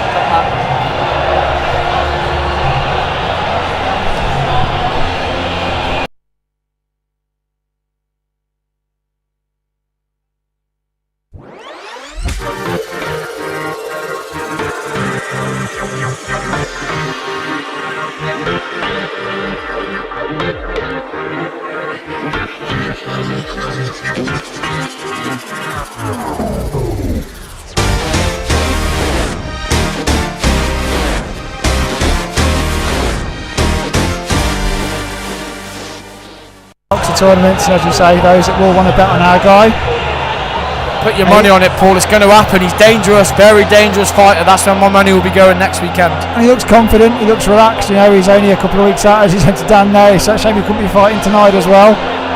And he's certainly at that youthful, exuberant start of his career, and he is raring and ready to go. He looks in great nick as well. Actually, had a lad at sparring him probably about 6 months ago, and he was not in that kind of shape. He looks very trim now and lean and ready and rocking to go.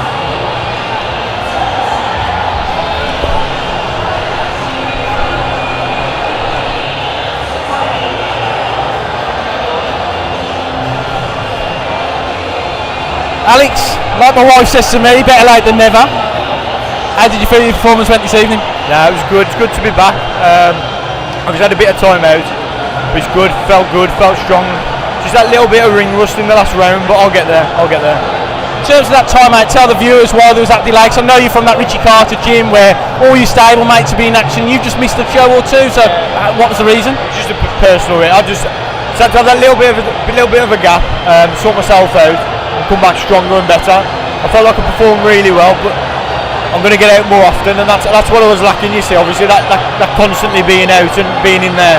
You know, you're going to get sharper, you're going to get more wiser. But I felt confident tonight, so that was a massive improvement for me. I felt really good. In case you're back in the gym on Monday and looking to get back out as soon as possible. I'll have a week off. You know what I mean? Have a week off, spend it with Beth and my missus, and then I'll be back in the gym ready to go. So we'll be back out in the next month or two. And just finally, a local girl from Wolverhampton. He's fighting for a European title at the top of this bill. Bath, we all got a lot of time for her. How do you think that fight will go this evening? Bath all day. She'll smash it. She's got everyone behind her.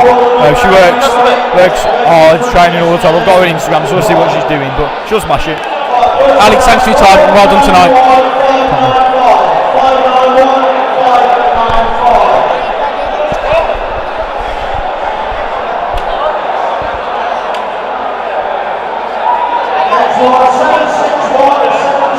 Alright, I'm shooting off. Is it? Was that your breakfast?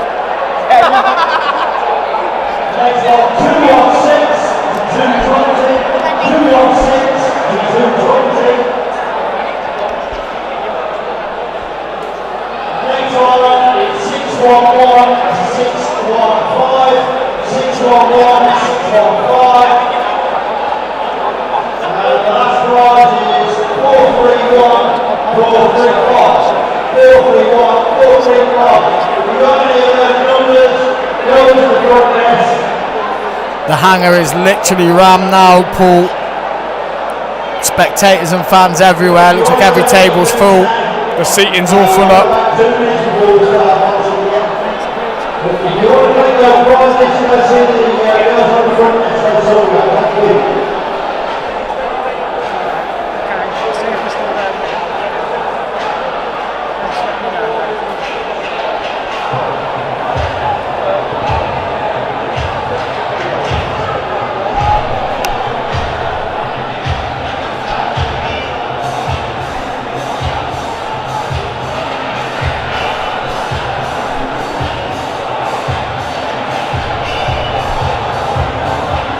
The action in the ring about to start again.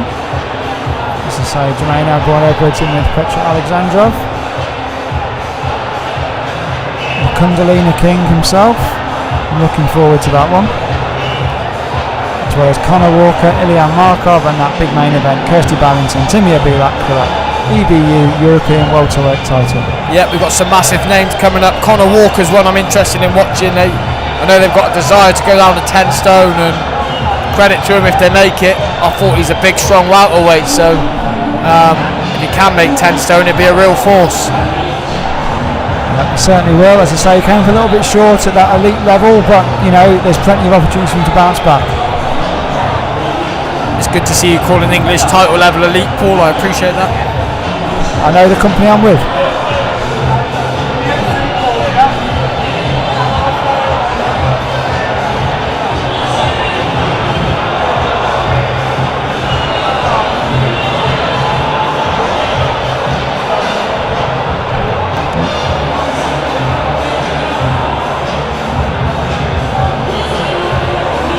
The drums are out.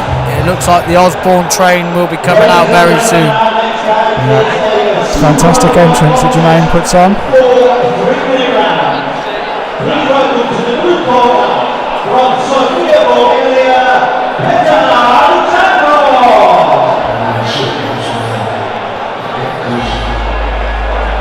Petr Alexandrov making his way to the ring.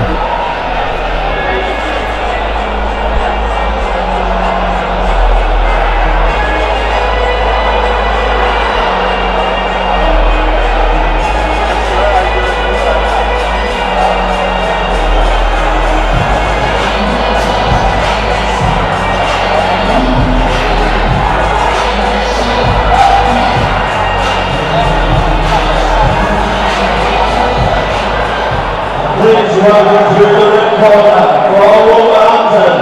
The company ring.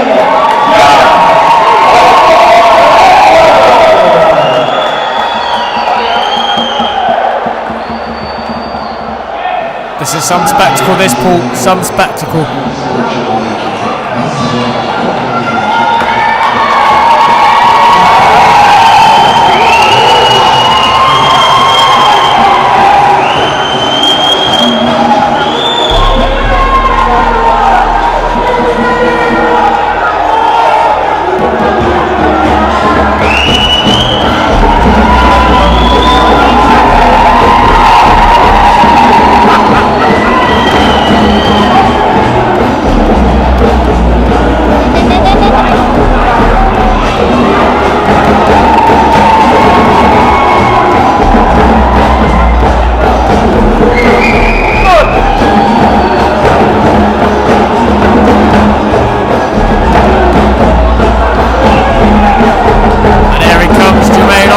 To the ring with an army of support.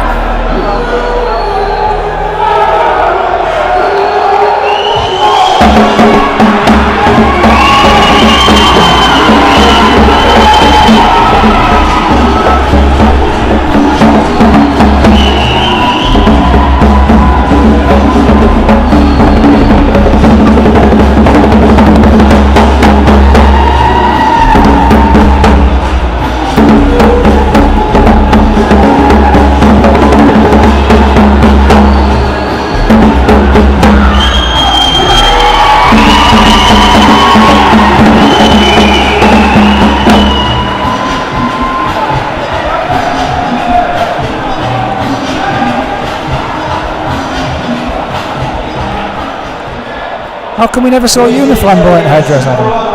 It was always planned for the comeback fight. In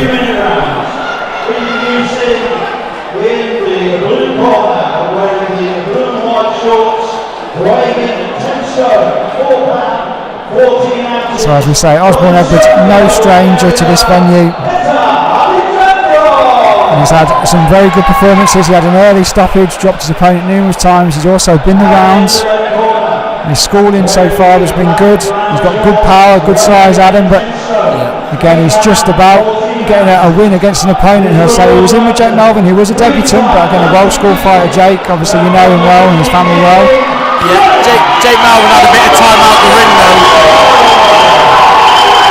Jake Melvin had a bit of time out the ring now with a bit more, with a bit less ring rust. It could have been a bit, you know, the performance would have been a bit different. Jake's a very good fighter, well-schooled, very tough, hits hard. He's been very inactive, so. But yeah, you know, he's going to come and pose problems for Jermaine, no doubt.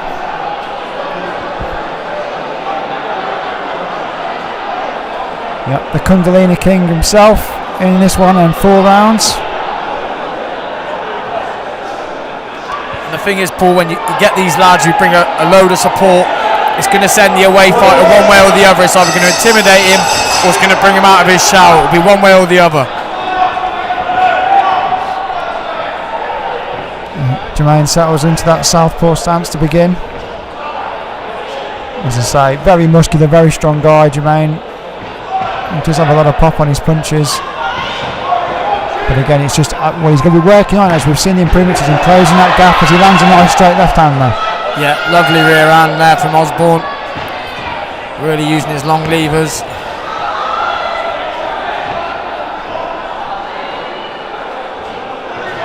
Alexandrov, the naturally smaller man in there, blue shorts. Osborne Edwards, black shorts with the dark gold trim. I was just about to talk about these jazzy shorts, and I do like them. You see, it depends what kind of man you are. I like the old school. I like the Lonsdale Sports Direct look that Alexandrov's gone for, the no-nonsense approach. But yeah, there are some fancy shorts that Jermaine's rocking. The $14.99 Lonsdales. Yeah. But listen, Paul, I've got to say this. Talking of shorts, Bling for the Ring are a local company that help out a lot of people, boxers, with these shorts. Don't know if they've done these shorts, but they are one company that seem to make every kind of shorts and robes you can get. So Bling for the Ring are the ones.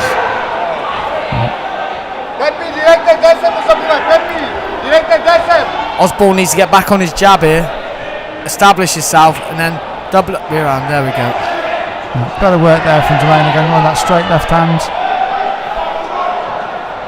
And we know that the Petra is going to look to try and close that distance, keep the action short, and not let Jermaine to use that length, use that size advantage.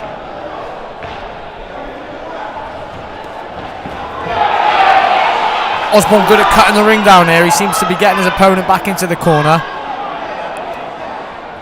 Yeah, again he's holding centre ring well, and again nice wide stance that he's got there. Again, left hand to the body, just falls a little bit short. You don't often see many southpaws that are aggressive, Paul. Normally they're on the back foot, they fiddle their way through, there you go. And left hand has Alexandrov down in the opener.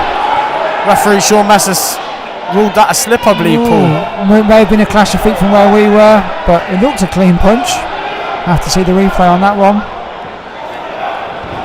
But there's no protesting there from Osborne Edwards, so he must have seen it the same way.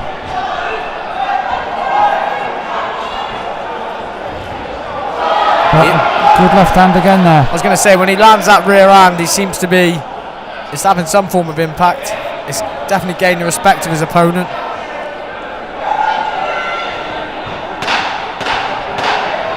So lively opener. As I say, Osborne Edwards had his man down, but it was ruled a slip. And a couple of nice straight left hands landing through. Referee giving, I couldn't quite see that. Adam, what do you think? What's that warning been given for there? I'm not too sure what that's about. Was it a low blow maybe? Yeah. As we always say, we play the guess the signal often, and Jermaine was apologetic there, so obviously whatever's happened, it was unintentional. Yeah, respectful lad Osborne for me. It was an Osborne round. He dominated that from start to finish. You could argue it should have been a 10-8 round. Be looking forward to seeing that. For those watching on YouTube, you can rewind the stream and just watch that replay of what happened.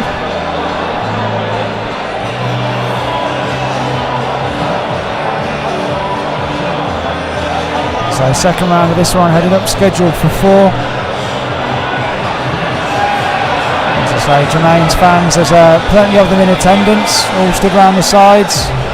And I guess, Paul, again, it all goes back to how quick Osborne wants to be moved along, how quick he wants to move along himself to where he wants to go and how quickly.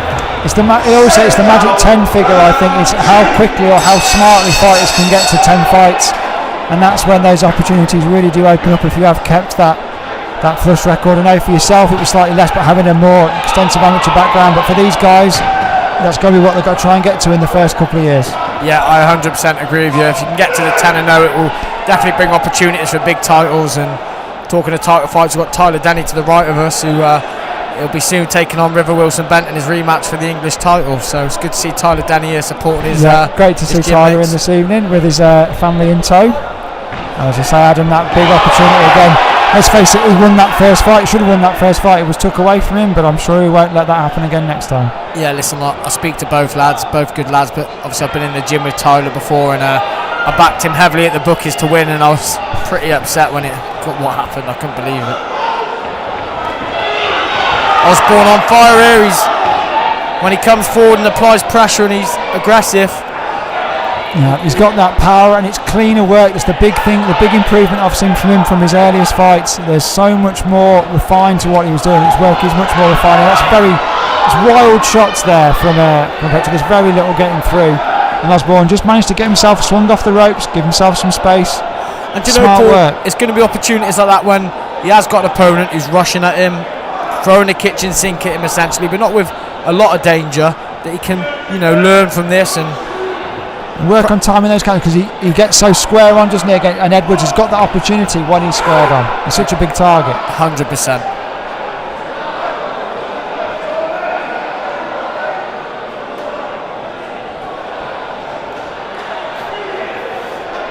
Just a quick break while the shoelace of Alexandrov. Looks like he's having a look down at the commentary box. Nicking a breather. Jermaine's fans were looking to rouse him. Not that he's needed it so far. It's been a good performance. Yeah, for me, it's when he's doubling his jab up, body and head, and then he's popping that rear hand in after. It works every time. But this is going to be a clean slate for the Richie Carter gym if it carries on this way. Yeah, good shot landed there. And again, he's just doing the right thing, stepping back to centre ring, giving himself the space, keeping his gloves up nice and high. That right hand didn't land.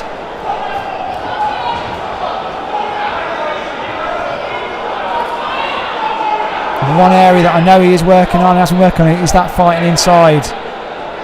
And again, that's the. It often looks up to the layman watching at home. They think that's the messy work, but that's often where the smartest, the best boxing takes place, is on the inside. Yeah, 100%, and that's where a lot of damage can be inflicted if you're in there working against your opponent and you've got some smart inside work. It's game changing in there. I saw a picture of Osborne on the scales or leading up to the weigh-in day, and he looked in unbelievable shape, and he does tonight. He looks tip top. Yeah, always looks in good nick. I just think he needs to keep sticking to the basics like he's doing. Straight down the middle, it's just landing every time.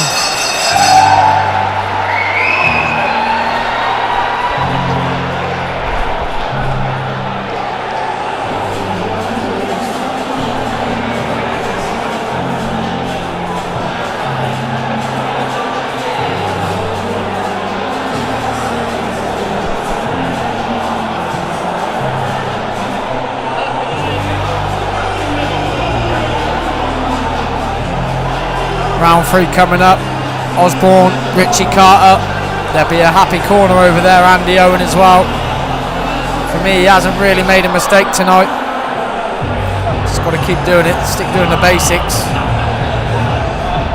Straight down the middle and then work away when you're inside.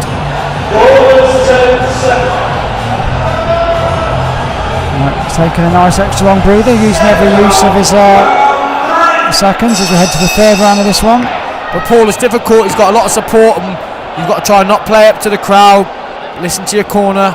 It can be difficult, especially when he has had that stoppage win and he knows that's what the fans want to see. They love knockdowns, they love knockouts, but he's got to think smart on that, hasn't he? He's got to protect his career rather than just go all gung-ho. 100%. He needs to be sensible, and let's go straight to the point, Paul. The paying public want to see blood and guts. That's all they're here to see, really. See their boxer, their support and win, but they want to see blood and guts. Yeah, left hand falling a little bit short then as Petra's starting to move a little bit better. Again, but it's very loose, very wild punches from him. He comes back out wild after he takes a couple. But he's got to be careful, Osborne. He doesn't get too tangled up and tied up with this man, because sometimes you're against these people that are so unpredictable, they don't know what they're going to do themselves, let alone you knowing what they're going to do. Yeah. Seems to land the shot there again. Osborne going very low, trying to evade the punches.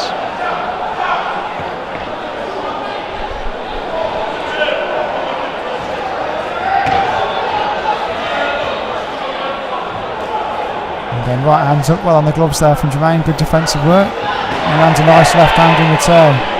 But again, because Petra's moving away at him, he's taking a lot of the momentum, a lot of the power out of those shots. Yeah, he's taking a lot of sting out of it, and he's not really engaging with Osborne. When Osborne does come on the front foot, he's he's really just getting on the back foot and disengaging with any kind of activity. Yeah, left hand to the body lands there, and again Petra comes back with a flurry, but nothing landing. And good use of the feet there from Jermaine. Yeah, he got on his bike and then he changed the angles, he moved around, and that's what you need to do when you've got someone wild like this coming at you. I just look to see Osborne go back to his straight shots again, start chipping away upstairs, downstairs, straight down the middle. Hit him in the body, hit him in the chest. The 2s and 3s.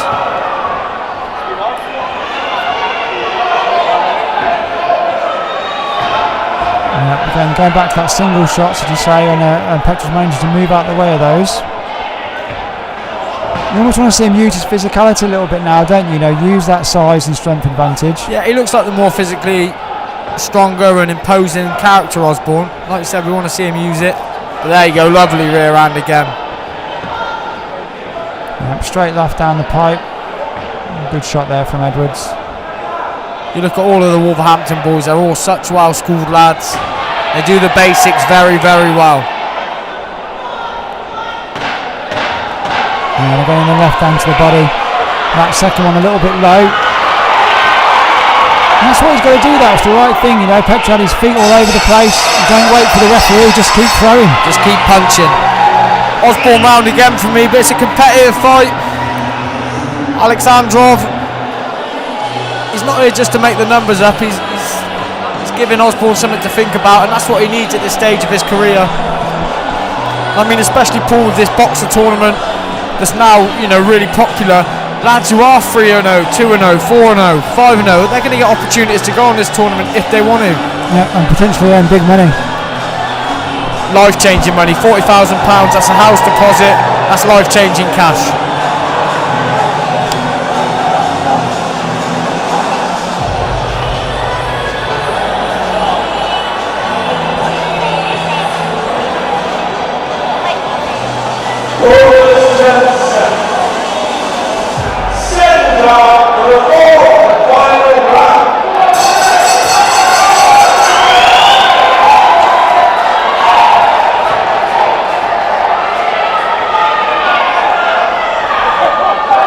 Osborne's come straight out, he looks energetic, plenty of movement, quite herky-jerky. That's a great terminology, I love that. That is, herky-jerky is the word, and his feet and his legs are a little bit all over the place there, but he's... big left hand. Lovely rear hand, but he's taken it well, Alexandrov, and he's come straight back. Yeah, I'm not so sure, he seemed to bounce back from it, but he's took the push, and he'll want to take a couple of seconds there. He gives his corner a big smile, but that was a great left hand. And this is where Osborne needs to jump on him now. Alexandrov's hanging on. He might still be dazed. Be smart, but jump on him. Straight shots, chip away at the body again. There you go. Yeah, nice work that from Jermaine. For me, Paul, he should have jumped on him a bit earlier when he was probably a little bit more dazed. He may have got his senses back now. But then again, you don't want to get too greedy and take shots like that. Yeah, took a right hand there. Again, didn't land quite clean. Was more cuffing onto the shoulder, but still, it shows the danger is there.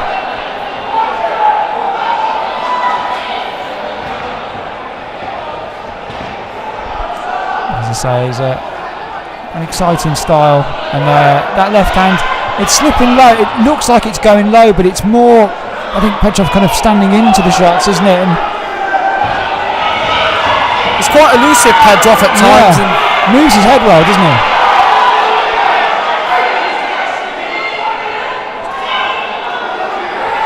He seems like he's enjoying himself, though, Alexandrov. There goes another one with a smile in there. Very, very tough man, as Jermaine is finding out this evening.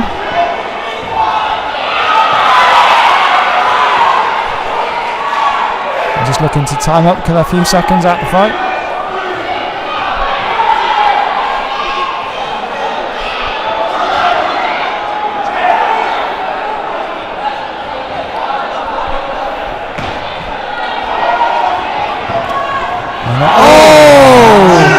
Alexandrov has him dropped, and they've called it a knockdown. Adam, what did you think? I think that was a knockdown. From where I am, I'd have to rewatch it. Well, that is a potential disaster for Osborne Edwards. Remember, it's only a 4-round fight. And you need to be smart here, Adam, not to get dropped again. He didn't look hurt at all by the punch, but if the shot lands and you hit the canvas, it's a knockdown. It's a 10-8 round, more than likely.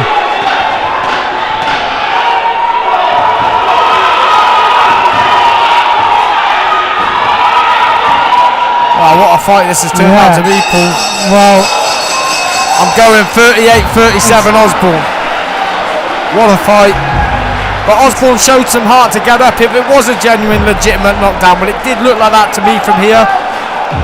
Well, it's all going to be how the referee scores that last round. If he scores it 10 rounds to 8, Adam, we're looking at a draw. I'm going 39-38. No, 38-37, sorry. 38-37. Because, of course, there is no obligation to score a knockdown round 10-8. If its referee feels that Osborne Edwards was dominating the round, or the knockdown opponent, should I say, was dominating the round, then they can score it that, but so often it just has become a straight 10-8. And he's totting up the numbers in the corner with the MC. This will be interesting, Adam. Yeah, listen, if he would have scored one of those early rounds of draw, Paul, which there is an opportunity that could happen, this could be a draw. We just don't know how this is going to unfold.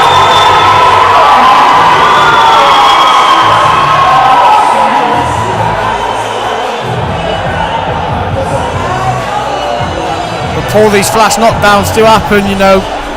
It's the danger of the 4-round fight, isn't it? You know, we've seen many a prospect come undone with a short knockdown.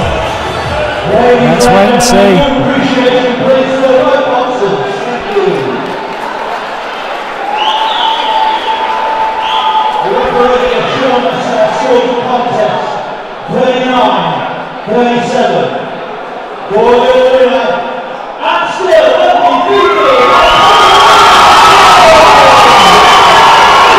Osborne Edwards gets it 39-37. So the referee Sean Mess has deemed the knockdown round a 10-9 round in Alexandrov's favour. I think if Alexandrov wasn't such a nice friendly guy, I think I'd be fuming about that if it was me. But yeah, I can't quite grasp it. For me, it's a 10-8 round, but just my opinion again. I still had Osborne as a winner, 38-37, but. And again, but we weren't in there, Paul. For all we know, it could have been a slip. We don't know. I'll have to rewatch it back. But from where I'm sat, it did look like a.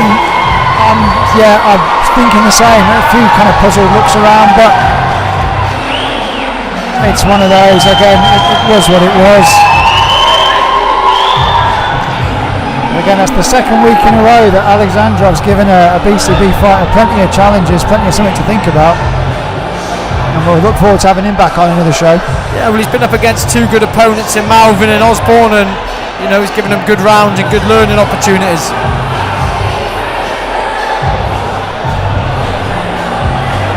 We'll soon be speaking to Dan. Catch up with the Kundalini King, Jermaine Osborne Edwards. It's always an interesting interview. Looking forward to seeing it.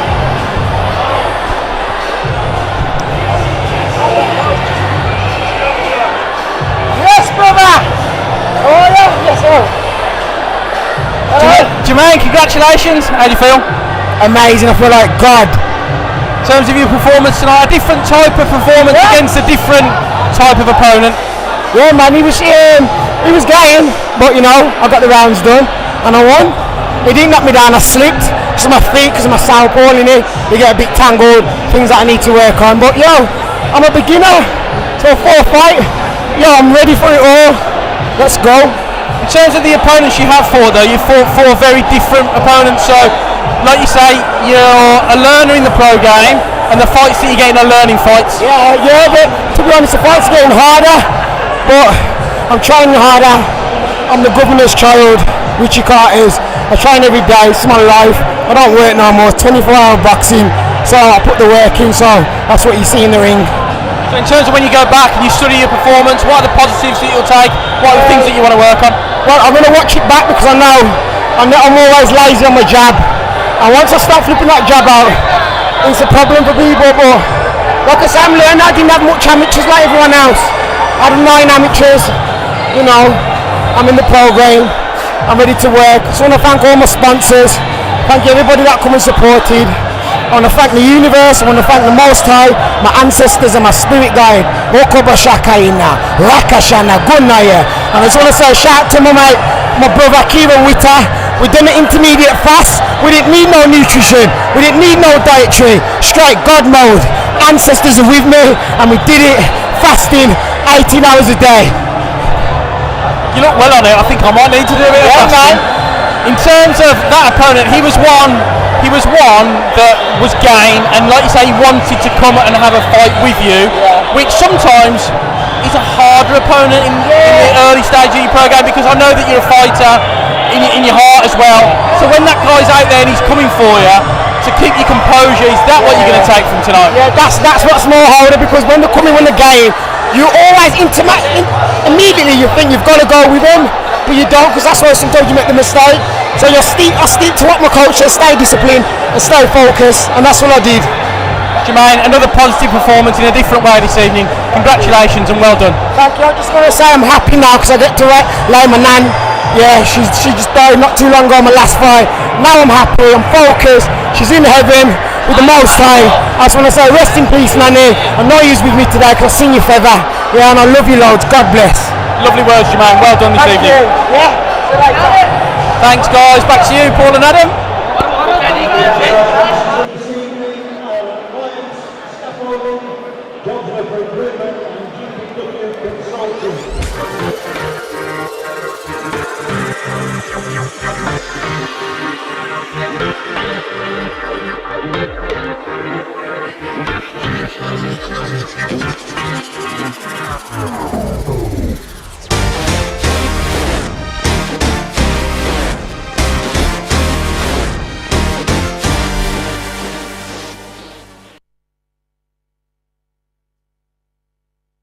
From Jermaine Osborne Edwards, what a character, and as I say, it's good to see him with a smile on his face. I know how difficult the last fight was for him, so good to see him enjoying his boxing.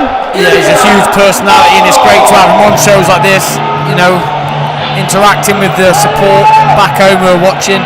But listen, let me say something, Paul, these boys who have come over from, is it Bulgaria? Yeah. Wherever they're from, they're game and they're up for this. They're very, very up for it.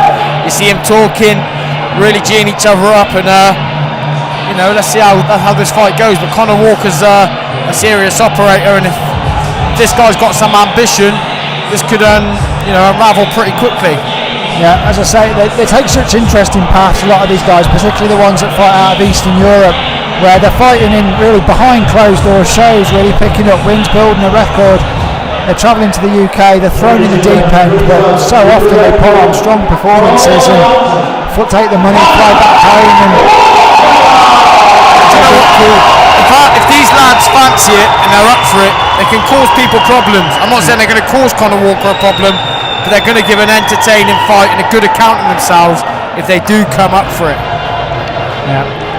Conor Walker, who's fought here at the venue before, first round stoppage that time, I think it was in about 60 seconds.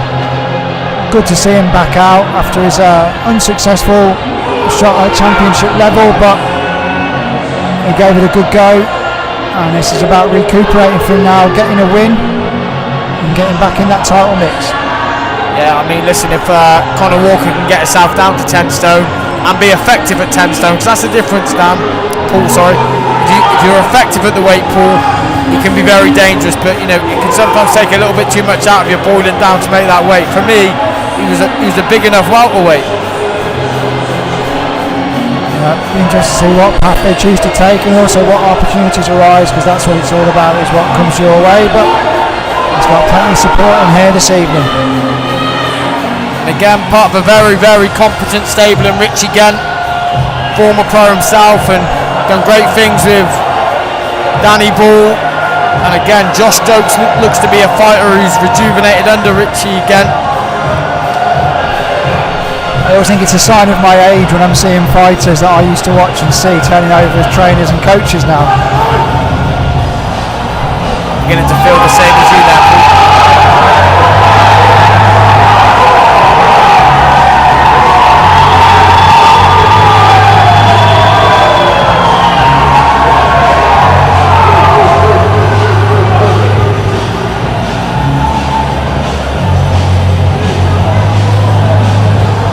Conor Walker looks the real deal. He's got the jazzy gear on, and he's got big legs, Paul. Very big legs for a welterweight. And he's shown he carries a bit of power.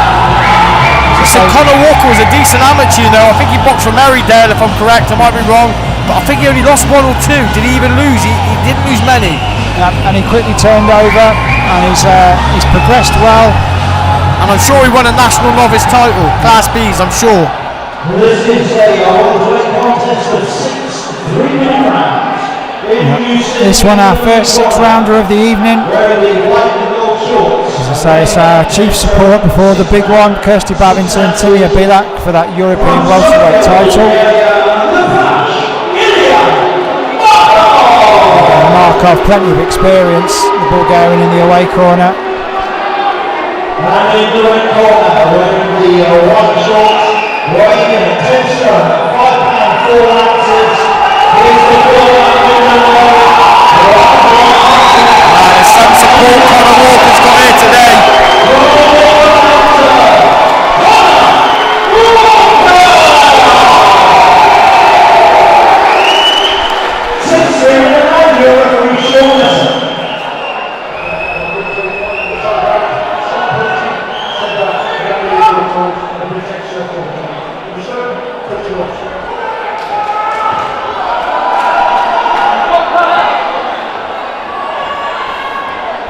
Here we go.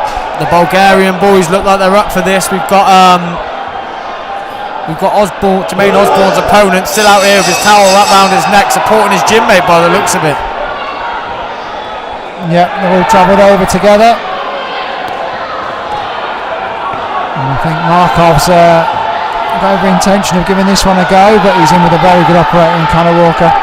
Yeah, listen, Walker's got straight down to business, and he's on the front foot, and he's looking to chip away at him.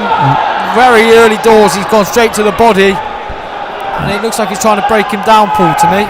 Both men in the white shorts, Walker with the white with the sparkly diamante type sides, yellow trim on Markov's.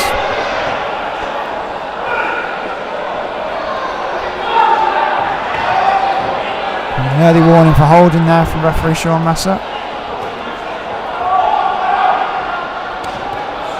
Good couple of body punches there from Walker. Yeah, decent combination. Lovely body work there, Paul. A nice left hand upstairs as well.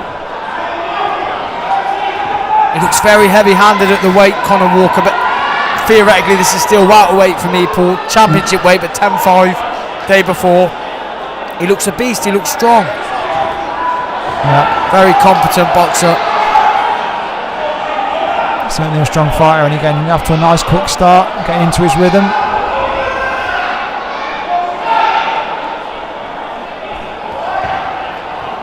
And just feeling his way in there with the jab. And that nice stiff jab, as you say, that power is there. He's just pushing Markov back.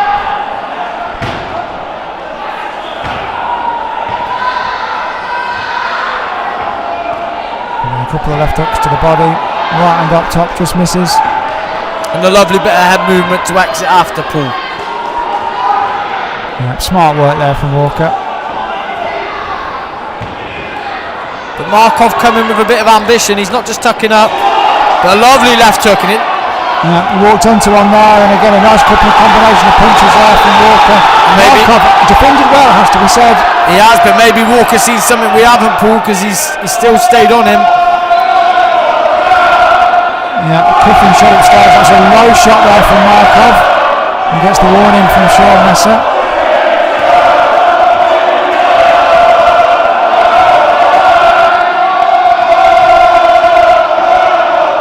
And then Conor just biding his time a little bit more now, looking to work his way in again. Nice double jab straight down the pipe. He set that up lovely there up top, and then he went to the body with a nice left hook.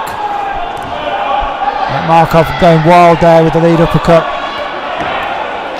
The classy technical work is coming from Conor.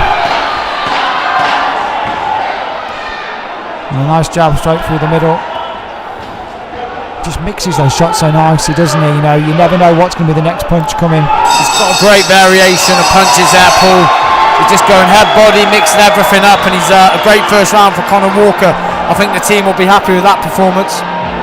Yeah, solid start from Walker. That first round really flew by.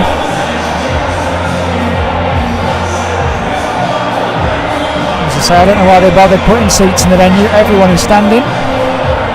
Really enjoying themselves this evening.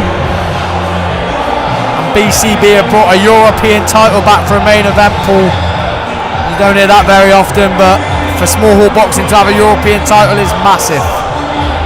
Yeah, absolutely, a proper belt on the line. And a good fight as well. It should be really competitive. As I say, Belik's record on paper doesn't look much, but she's fought in Eastern Europe, fought in Germany, very tough fighters over there. Her losses are only going to come against world-class female boxers, Paul, yeah, very. And she's taken rounds off world-class boxers as well. Yeah.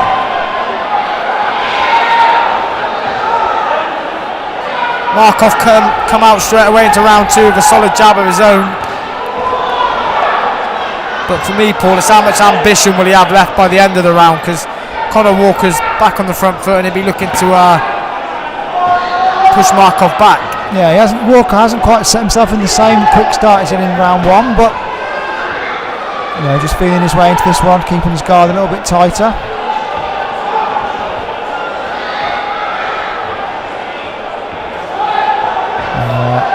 Markov lands a nice little combination there, Adam. Yeah, he's thrown a 3-punch combination there that's probably giving Walker something to think about, but straight away after he does, Walker comes straight back with his own set of combinations. Yeah, Walker just constantly flicking that jab out, giving himself a new angle, landing that right hand. This is a great fight for Conor Walker. This is someone who's come in with a little bit of ambition, who's giving him stuff to think about, rather than just someone who's just going to get on the back foot. It makes it a better spectacle for the fans as well, doesn't it, having someone that's come to give it a proper go.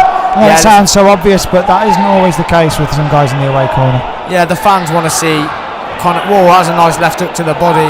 The fans want to see the boxer they've chosen to come and see in a live fight where someone's throwing something back, and we're seeing that right now, Paul. Markov just getting through with an uppercut, but Walker looking to tie up. Again, just popping that jab out, landed a nice left hand. He's stabbing down to the body quite a lot. It'll be good to see him go to the body and then come straight back up top, Paul. But again, easy for me to say it from here. Yeah, it's good movement there from Markov as well. He got himself from his back to the ropes to the turning to holding centre ring.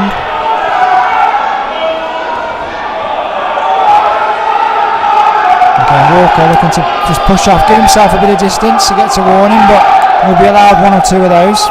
It'd be nice to see him go up and then around, Paul, when he goes upstairs with the uppercut, bring the hooks down to the body. Because Markov is starting to slow down now and tire. Markov's teammate Petr Alexandrov in front of us is throwing every punch. And again, he's a bit uppercut heavy, isn't he, Markov? There's got to be an opportunity there for that right hand if Walker can time it right. He lands a decent left there. For me, Walker started to break him down now, Paul. And as a result of that, Markov started to get a little bit more wild and reckless.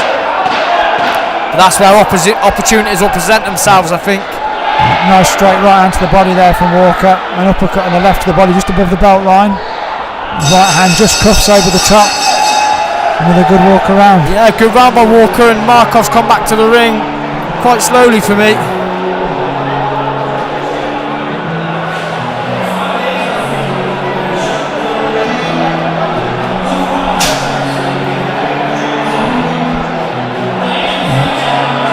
Third round of this one, as I say, scheduled for 6.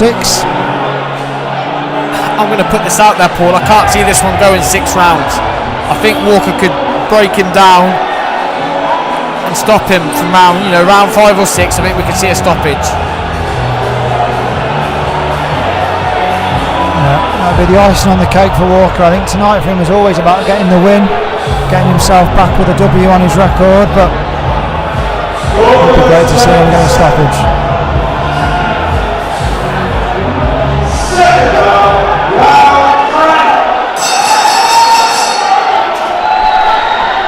Here we go, Walker straight out, a bit more lively this time. He's come out firing all cylinders. Yeah, busier start there from Walker.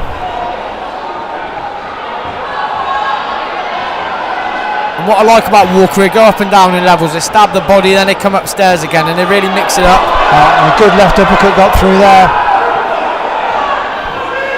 There are opportunities there for Walker. And he's crunching that left hook upstairs, left hook to the body, and he looks great doing it.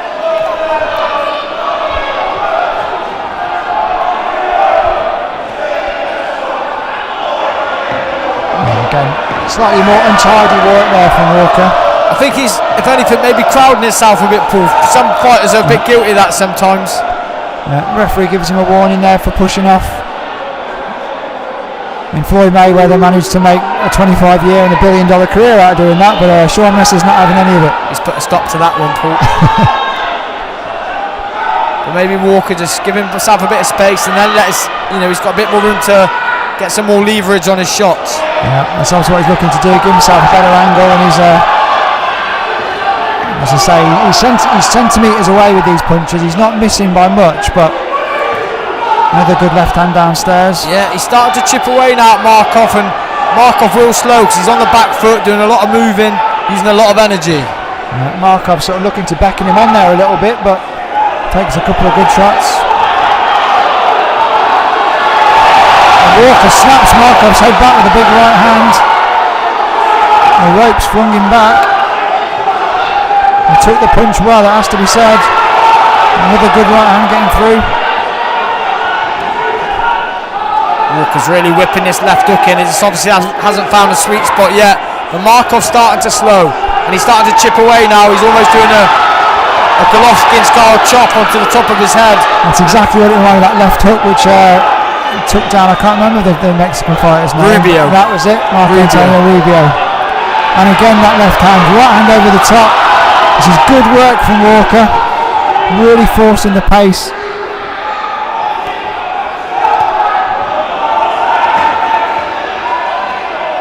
And the left uppercut inside.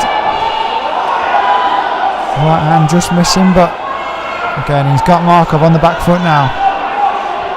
I guess now for me, Paul, it's about how much Markov's got left in the tank for this fight and how much more Walker's got to empty the tank, because he's probably going to have to go through one or two more gears to get the stoppage. He comes firing back, but there's still 3 rounds to go. And there will be opportunities for Walker. It's just whether he can put the right shots together to get his man out of there. Sean Messer had a little look then. We saw a bit of a shoulder barge again, and Messer won't have any messing for that. But Markov looks like he's breathing heavy here. But again, a Conor Walker round for me. He's systematically breaking him down bit by bit. It's just how much Markov has left.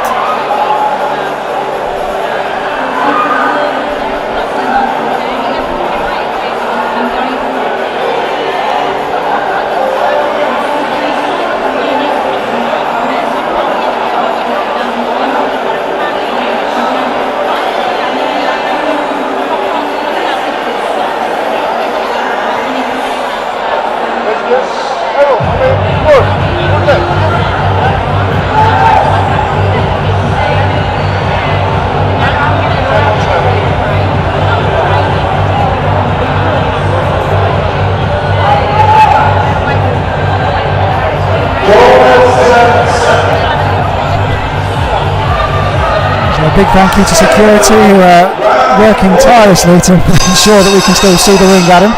They're trying their best. Yeah, we've got spectators everywhere, and sadly everywhere in our view at the minute, but Conor Walker comes out on the front foot, we can see that, and he looks to chip away at the body. And a lovely chopping right hand, and he's really targeting that left hook to the body, and he's started to break him down now. Yeah, some better punches there from Walker, finding the gap now, finding the distance. But it's difficult, Paul, because the more Walker has success, I think Markov's going to go into his shell, which will then give him ultimately less opportunities to get the stoppage. So he's going to really have to work away and pick away at these opportunities and these shots to make openings. Yeah, Markov looking to kind of try and walk him down there, and swings and misses wildly.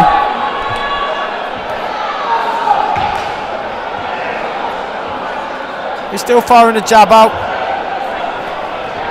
Again, right hand to the body. Again, energy sapping punches there from Walker, and a right hand upstairs. Markov just did enough just to evade it.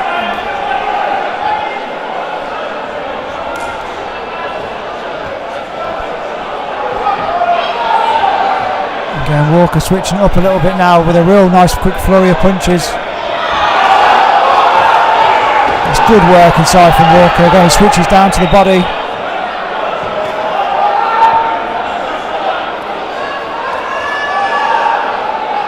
And Markov's shown a bit of ambition there. He's thrown a 4-punch combination himself.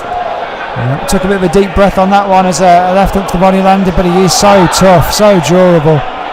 Walker doing the right thing then, just touching him to the body and giving him always something to think about. Good right hand landed there, and another. And the left hand has Markov hurt. Well, he looks stunned momentarily, but he's just bounced back. It's very good work inside from Walker. Lovely right hand, 1-2 straight down the middle. And the big right hand just missing there. But it's important for Walker not to get greedy here, Paul, and not to go hunting big shots too much. He's got to remember, vary it up, vary the power, vary the shots, head and body. Another couple of nice right hands. Markov tries to come back with a jab just to try and relieve the pressure a little bit, just to buy himself a bit of time.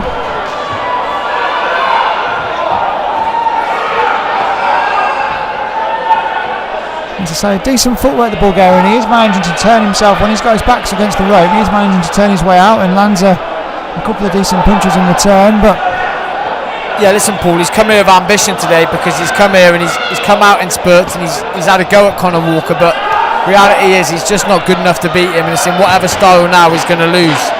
Can he hold on to finish the fight, or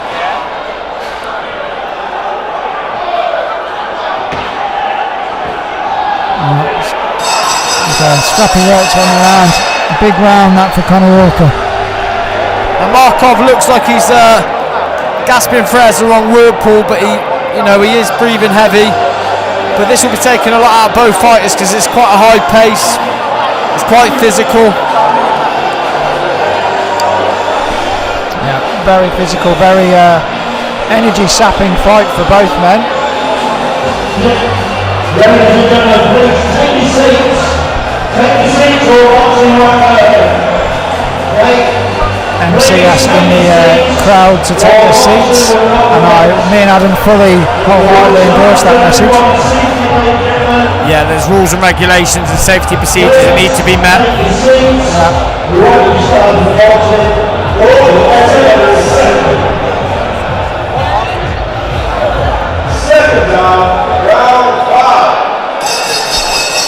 Fifth round of this one, scheduled for 6. Our chief support of the evening, Conor Walker, in with Ilya Markov from Bulgaria. And it's been a great performance so far from Walker. Yeah, almost faultless so far, Paul. What will look to be a new weight. Let's see if we can put an exclamation point on the performance. Just misses with that right hand. As I say, Markov showing a good bit of head movement and throwing back in return.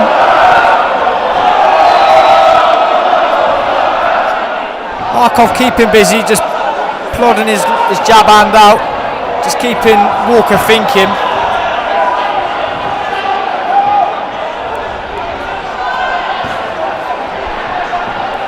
Doing well there, Walker, again, just keeping a tight guard. His defensive work's been good tonight, which is when he's got a live opponent, as I say, he's got to be aware of that, especially what happened in his previous fight. Yeah, 100%.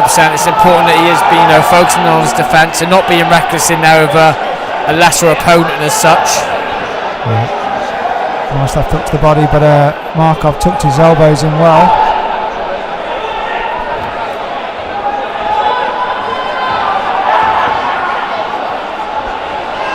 Markov been in with a couple of good English fighters. I mean, John O'Donnell, he may be Irish, but a top welterweight in his day.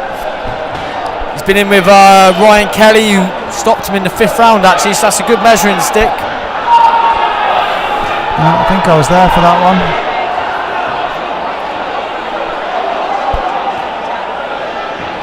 The Brits love to claim an Irish fighter, so John O'Donnell can be associated with that after the great performance by Britain's Katie Taylor last week. No comment, Paul. But this is going to give Walker a very good measuring stick now, because a few English fighters have been in with Markov. And nice left hook to the body there. Again, really nice body work, switching upstairs and then relying, going back to that left hook to the body. Walker again just keeping that nice tight guard, really walking Markov down, keeping the pressure on at all times. He's doing everything he needs to do here, Paul. Just maybe not crowd himself so much and just box his way in rather than walking in now. Give himself some opportunities.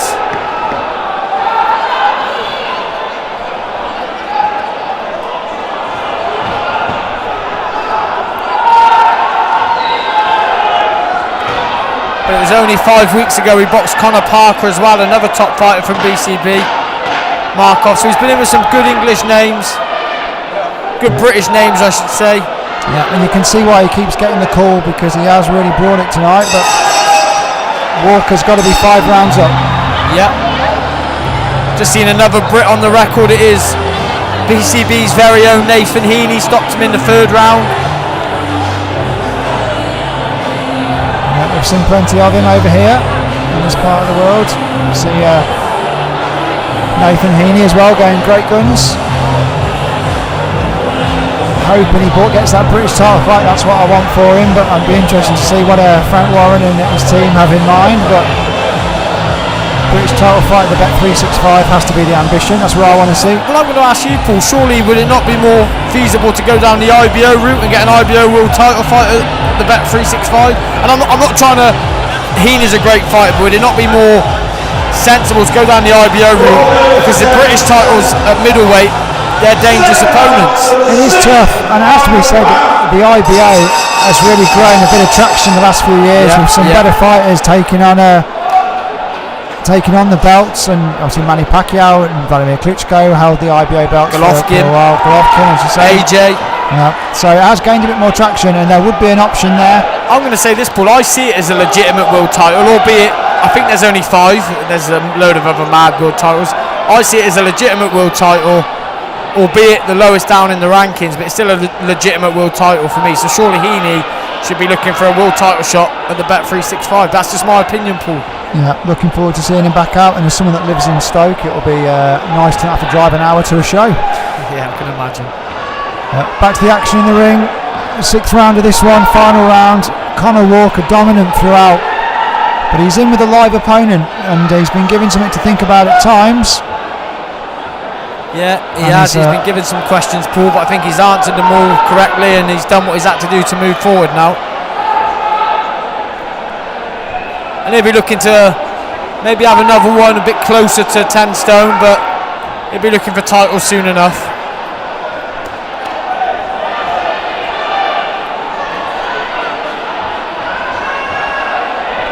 Walker just keeping that work at the top again. The power has gone from what we were seeing in the earlier rounds, but he's keeping busy.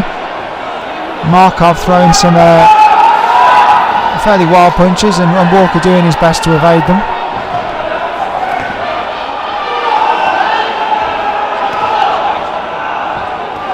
And straight right hand to the body, and Walker again falls short with that left, but a good combination there against the ropes.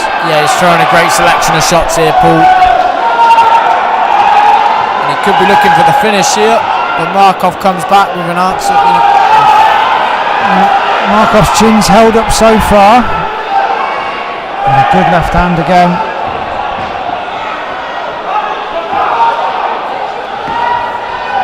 Do you think he'll be frustrated, Adam, if he doesn't force the stoppage? Yeah, I think he will be, because there's been opportunities, and I think he potentially could have stopped him. But like we said, he's coming back. This is a comeback fight, and I think he's boxed brilliant tonight. But obviously, listen, someone of Conor Walker's ability and level, he's going to want to probably stopped Markov tonight. But for me, he's boxed superb, and there's a lot of positives from this fight. And for me, to get the extra rounds in, it's probably a godsend, really.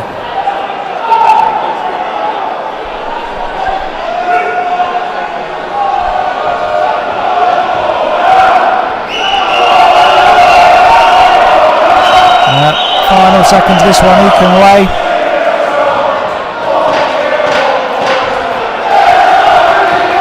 Walker with a smile on his face. He's enjoyed this tonight, I think. After, it was a difficult night last time out, and he's come back. It was a good 6 rounds, and he's picked up the win. Yeah, great performance from Conor Walker. He'll be happy. His fans sound happy. and it's good to see he's still selling the Rucker tickets after a defeat. It's good to see they've stuck by him, and he's still got a massive fan base. Great performance. Yeah, I'd be happy if I was Conor Walker and Richie Gemp. Just await referee Sean Messer's scorecard, and then Dan will be joined by Conor, where we'll have a bit of a change up in the commentary box. Katie Healy will be joining us for the main event. Unbeaten Katie Healy, who's making some waves in the world of women's boxing. I'm sure she'll be interested. Have a close eye on our main event this evening.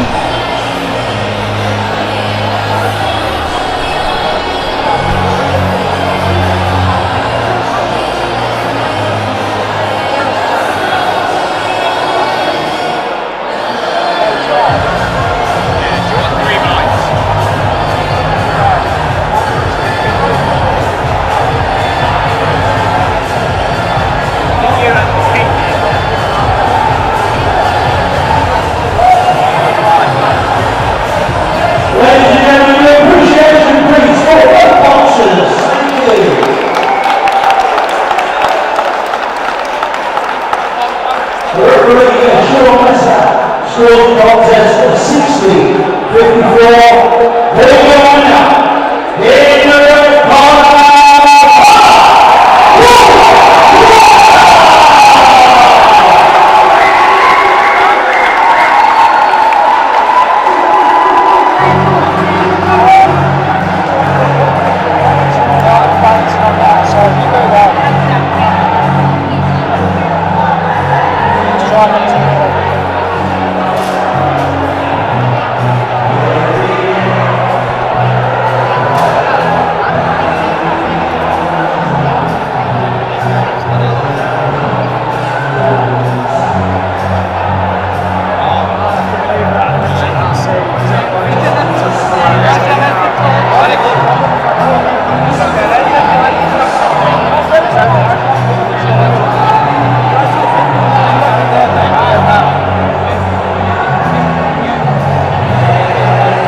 Conor, congratulations. 6 really good rounds for you. How are you feeling? Yeah, I'm not over the moon. You know, I felt like I was falling. I didn't watch it back, but you know, I want to make a statement today.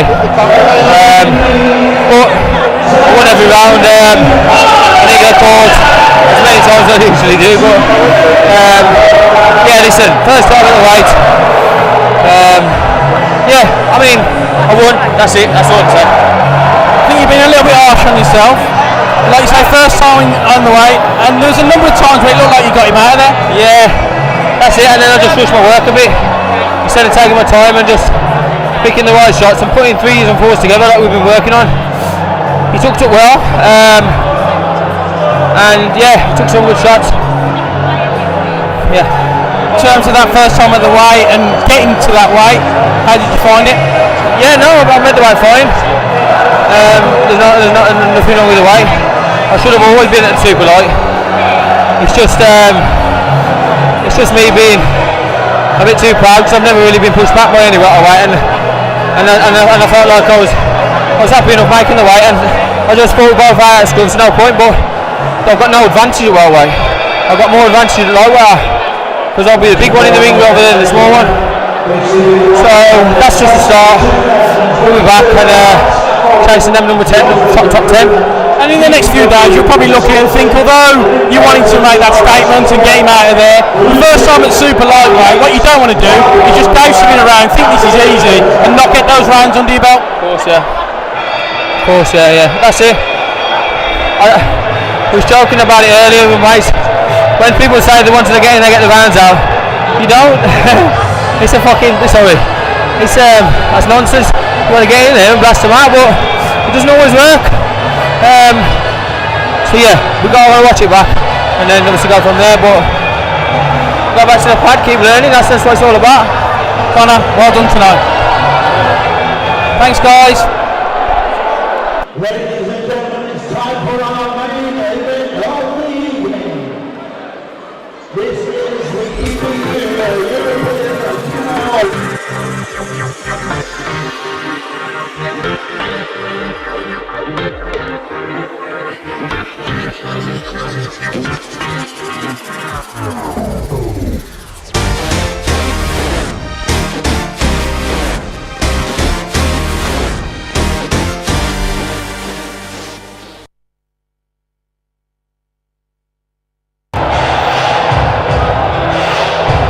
I'm just going to put it out there, guys. I think this is a real 50-50 fight. This lady has been in with world-class opposition. She's taken rounds off world-class opponents. She looks up for it. For me, this is a real 50-50 fight, and I don't know which way to go, I'll be honest. Yeah, it's going to be an interesting one, this, Adam. Katie joining us on commentary. It's a big test for Kirstie. You know, she's coming into this one not on short notice, not as the away opponent. She's coming into it as the home fighter. She's got a big expectation, a big crowd. It's a lot of pressure for her, isn't it? It really is, and thanks for having me, guys. I'm looking forward to this one. I've been a sparring partner of Kirstie's over the last 6 months, probably 8 months, and I've seen the hard work she's put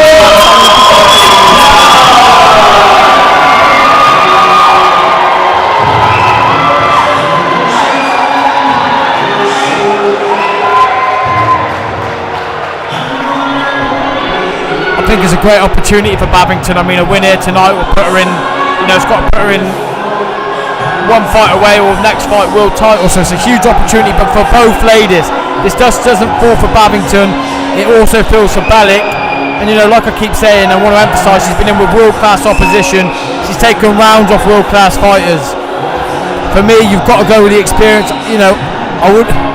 Belik's the away fighter, but I don't know, it's a real 50-50. I don't know where to go with this, but it's going to be a great fight nonetheless.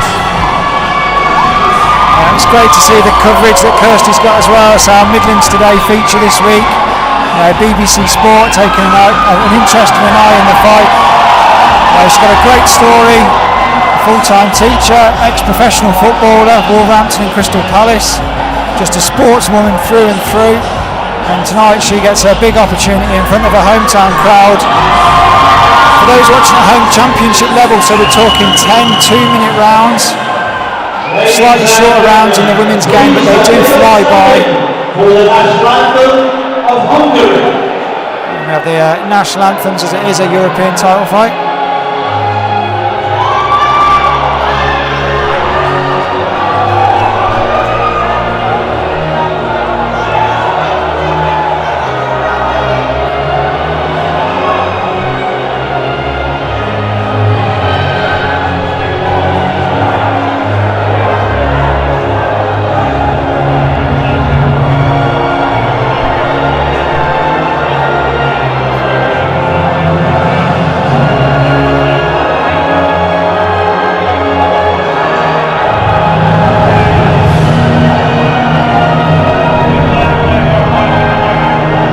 There's no better feeling when I was over in Australia against Michael Zarafa. The national anthem was on for me. If this doesn't give her goosebumps, nothing will. I think Kirstie Bavington's a very passionate woman. She'll be up for this, and when she hears the national anthem, she'll be pumping. Absolutely. The full crowd in it, the hanger. Everyone stuck around to watch this one. Yeah, when I come to you guys, I had to fight through the crowd tonight just to get here. She's got the support, but just adding on what you said, I think Bav is one of the most passionate boxers I've ever met in my life. The dedication she's got to this sport is unbelievable. So let's see if it pays off tonight. She's on such a good reign of form as well. So that win against Becky Ferguson, which no one really knew what to think about at the time, it was Becky's debut, and Becky's gone on to have some good performances. And obviously beating April Hunter, who was unbeaten 4-0 at the time on such short notice, less than a week I think she took for that one. And she looks full of confidence in there this evening. Errol Johnson and Paul May in her corner. It's the big one, it's the European title. And it's live on BCB Boxing.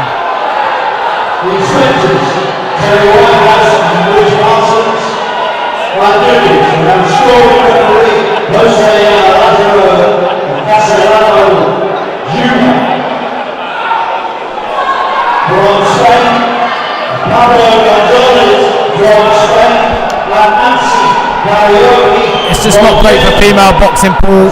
It's great for, you know, Midlands boxing to have a European champion back in the city. If Bav is successful tonight, it will give other females the opportunity, other boxers the opportunity for big shows to come maybe back to the area. So this is huge, not just for female boxing, but for Midlands boxing. This could be a massive result tonight for Kirstie Bavington and the Midlands as a whole.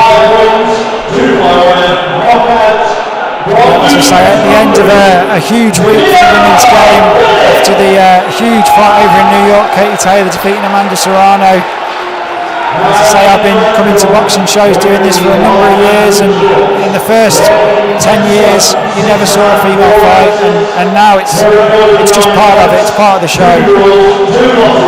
Not only part of the show, but headlining the show tonight. Absolutely. It's amazing to see. Two headlining shows in a week for women's boxing. That crowd tonight. That's what we've missed these last 2 years with COVID, that atmosphere. And you can see it's proper driving Kirstie in that ring. Yeah, it's no comparison to fighting in Eddie Hearn's back garden, against Sandy Ryan. It's a totally different experience being here tonight for her. And let's see what she has to give. But I say she's in with an experienced fighter in Timea Belik. Paul, it's definitely a different experience. This is a fight that Kirstie can really win here. She was really brought in against Sandy Ryan, but this is going to be a great one for her to get going.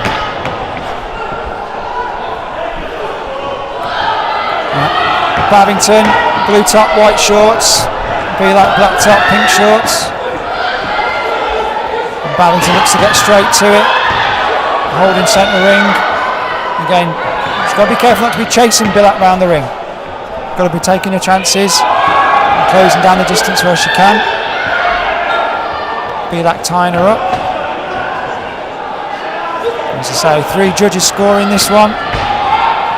10 rounds. And these 2-minute rounds really do fly by. I know, Katie, I imagine when you're in there it doesn't feel like it flies by, but we're watching it really does. You have to get your work done early. It's true, and it's a debate at the moment that you're seeing all over social media is, do we want those 3-minute rounds for women? And it's a very big question, and the 2 minutes, they do fly by when you're watching it on the outside.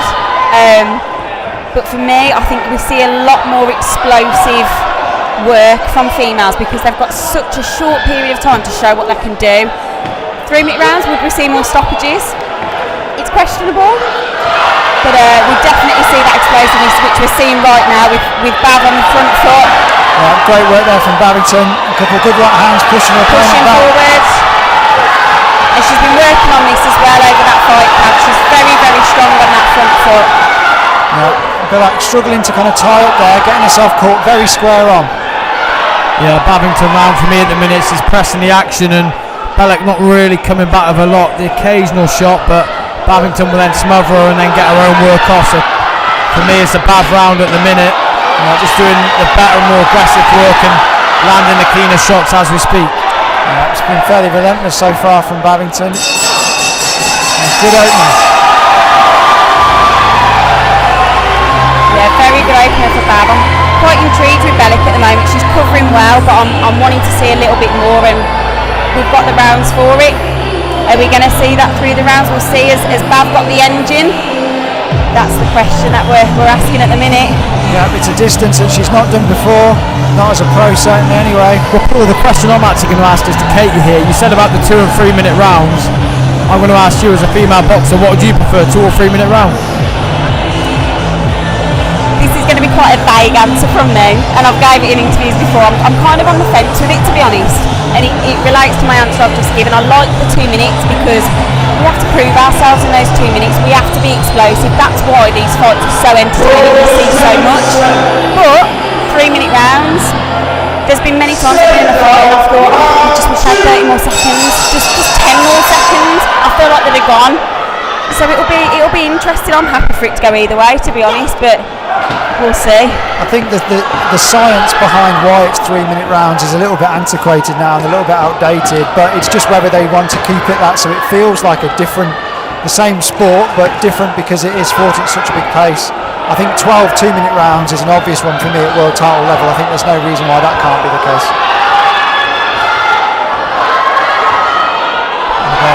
Bav's got to get the distance here, doesn't she? She's chasing Belik around. Yeah, she is smothering her work a bit. She is smothering her work a bit, and it's whether she can keep this pace up because she just took a straight left there. She's got to be careful not rushing in, trying to box her way in rather than just running in, going too gung-ho. Not got the greatest footwork technique with that, but in terms of her shot selection and punches, she looks quite a tidy fighter. She's picking her shots well, but she's crowding them a little bit for me at the moment. I'd like to see her get that range, get comfortable, get confident with it, and see them flare from there. But I think Belik's struggling on that back foot at the moment. She needs to find a range, and she's struggling with how much Bav's closing in on that. But we've got 8 rounds left after this. A lot can happen. Belik's corner very animated. She landed a right hand earlier, but she's been out-strengthened there much anything else at the moment. And she takes a big right hand. Lovely hook there from Bav. Good right hand in return. There doesn't seem to be a huge amount of power on those counter punches. Arms are dropping a little bit from Belik here. Yeah, she certainly is. She's fighting, but head down, arms down. And if Bavington could just create that bit of space, there are open opportunities there. I thought Belik at the start of the round was starting to get into her groove a bit more, pick her shots better than now. Bav's got back into her groove and she's applying the pressure and being aggressive. But for me, that's another Bav round. Just about, but I think she's just nicked it. Yeah, Bav landed a good shot just on the bell there. A couple of rounds in the bank early. As I said, Belik's corner very animated. Hasn't quite settled into this one yet, has she, Katie? Not just yet, but like you say, Bav, 10 rounds, it's new to her, and I think she will settle in the longer it goes on. She's got an engine from what I've seen with her sparring, and I think she just needs to find a ground at the moment, but from what I can see, I think Belik's slowing down a little bit. She's dropping that guard. I've got a feeling that's what the corner is saying to Bav now. That right hand's catching her when she's coming over the top. Bav threw it a couple of times in that second round and it was catching her nicely. So I think I just want to see Bav step back a little bit, get that range, pick those shots a little bit cleaner. Third round of this one scheduled for 10. EBU welterweight welterweight European title on the line. Bavington with a strong start, probably 2 rounds in the bank on the 3 judges' scorecards. She took a clean right then, and do you know what, Paul, it's whether Bav can keep this pace up for 10 rounds because she set a hell of a pace, but if you can't keep this pace up you'll pay for it down the line, so she's got to pace herself at a pace she can handle. But obviously Katie said she's seen her in the gym, she looks fit, she looks game for it, but it's whether she can go in a competitive fight at that pace. Better work for her again. She's just smothering Belik and crowding her across the ring. It was nice to see at the start of the round, Bav was setting up that right hand really nicely, feinting the jab, putting the arm out there. She's crowding the work a little bit now. I think just take that step back, get that range again, which is what we're starting to see. I mean, Belik really has one punch, which is that straight right hand, and she has landed it successfully. And Bav's just got to shorten the defence a little bit. Lovely movement there, stepping off to the right. That's better from Bavington, combination body, head body. Yeah, Bav's working nice to the body there, hooks in, ripping them into the body. and then she's going upstairs afterwards, which is lovely. And I think at the minute everything's in Bav's favour, and she's boxing beautifully. She just needs to keep this up and not get too sloppy when she's being when Belik's coming back with her own attacks. Yeah, she doesn't need to do that messy stuff up close, does she, Bav? This is where she's having a success. She is. Belik's not so much on the ropes this time, but she's still on that back foot. I think she's really struggling to find a range and push forward at the minute. But whoa! Referee warns if I push. I wondered if the referee was just jumping in there. Yeah, I was kind of wondering what was happening there, to be honest. He just gives Bav a warning for pushing down. So good round, good fight so far, Adam. Yeah, I've got it 30-27 to Bav at the minute. This referee's not going to stand for any of Bav's physicality. He wants it to be a clean boxing match. You can see this. He does not want he doesn't want Bav to get physical and do anything within his powers to keep it a boxing match by the looks of it. But for me, I've got Bav 3 rounds up, but we've still got 7 rounds to go. But Belik needs to put her foot on the gas, because otherwise this could be a landslide and it could run away from her before we get to halfway. She can't be guilty just relying on the one punch. She has got to do her work, but she has shown that she can land it, and Bav's got to be aware of that. So Adam, you asked me the question of what I'd like to do being in the ring, but what would you want to see watching women's boxing grow now? Do you want to see those 3-minute rounds, or do you prefer the 2s? Well, I don't want to be judged for what I'm saying here, but if the females are getting paid as much as us male boxers, I think it all needs to be even. Yeah, 100%. I don't want to offend anyone by that, but Katie Taylor's probably getting millions of pounds a fight. Get it to 3 rounds, 3-minute rounds, let them earn their money. That's just my opinion. I hope I haven't offended anybody by saying that. So for me, yeah, 3-minute rounds. And there goes the YouTube comments. Everyone enjoy.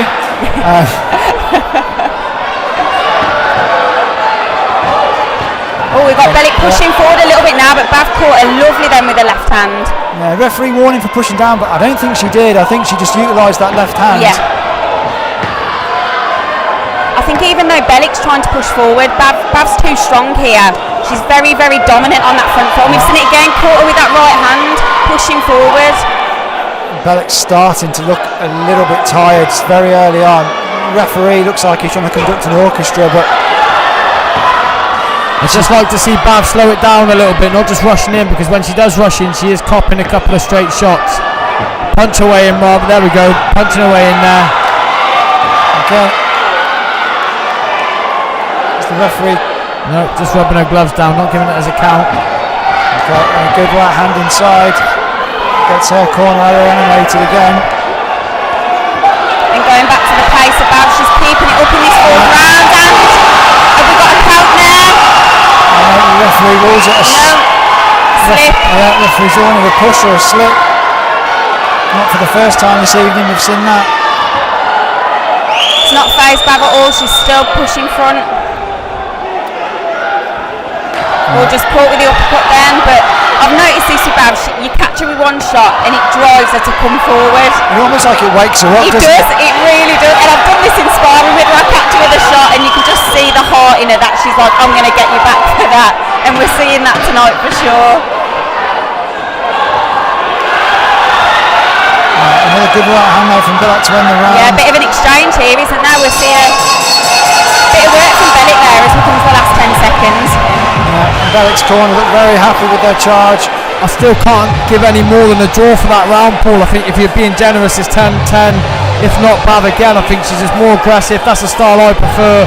So for me, if I'm being generous, I'd give it a 10-10 round. But I think you've got to lean towards Bav. I think she's just doing what she needs to do. But she needs to keep this pace up, and that's the big question. She hasn't done a 10-round title fight yet, to my knowledge.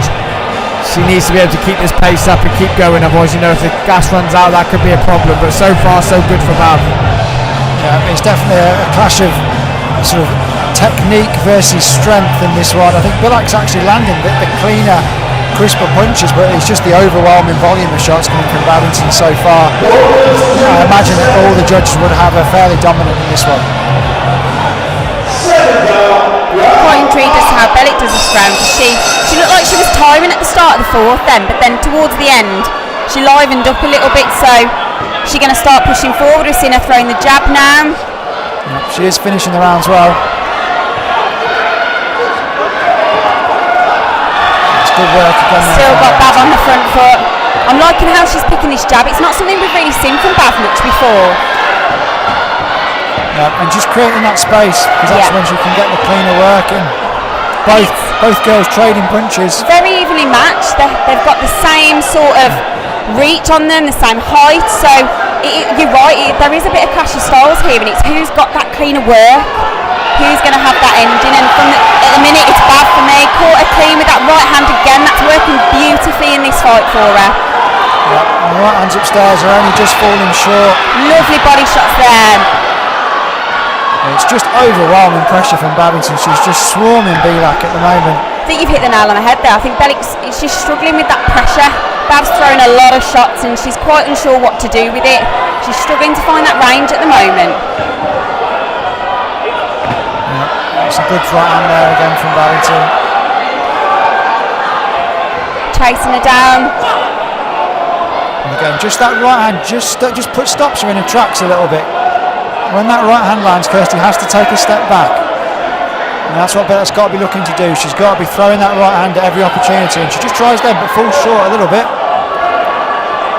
Both fighters starting to open up a little bit at the minute. Is this where the engine's going to start kicking in for them? Yeah, it's going to be a fitness test down the stretch in this one for certain. The punches looking a little less pop on than they did a couple of rounds ago. Yeah, for me, Bav's starting to slow down. Again, a good round, but she's just starting to slow now halfway through the fight. So it'll be, a fight of two halves, definitely, I think. Slightly weary walk to the corner for both. There's still a lot of rounds to go. Halfway. 5 rounds really have flown by. What was your prediction for that one, Adam? Done another 10-9 round to Bav, so I've got Bav winning all 5 rounds and sharing the 4, so 50-46 at the minute to Bav, but 5 rounds left, anything can happen, but Belik's going to have to step on it and Bav's going to have to try and keep the pace up what she's set already, because it's an unbelievable pace. It's whether or not she can keep it, but Belik is starting to come into it a little bit like you guys have said, on the front foot, a straight shot to getting a bit more dominant, so it's, for me, it's what happens in the second half of the fight. And if you were in Bav's corner right now, what would you be saying to her? I'd be begging her to carry on doing the pace she's doing, but so far so good. She's just got to keep imposing her authority and her strengths and just working away, keep chipping away at Belik. 6th round of this one. Again, Bavington starts off strong with the right hand, takes the time, lands another good right and then steps back, and that's what she needs to be doing. Yeah, head movement's a lot better here. She's starting to gauge that range, and that's what we've been wanting to see. Working away in the corner, our view a little bit obstructed there as they go to the corner.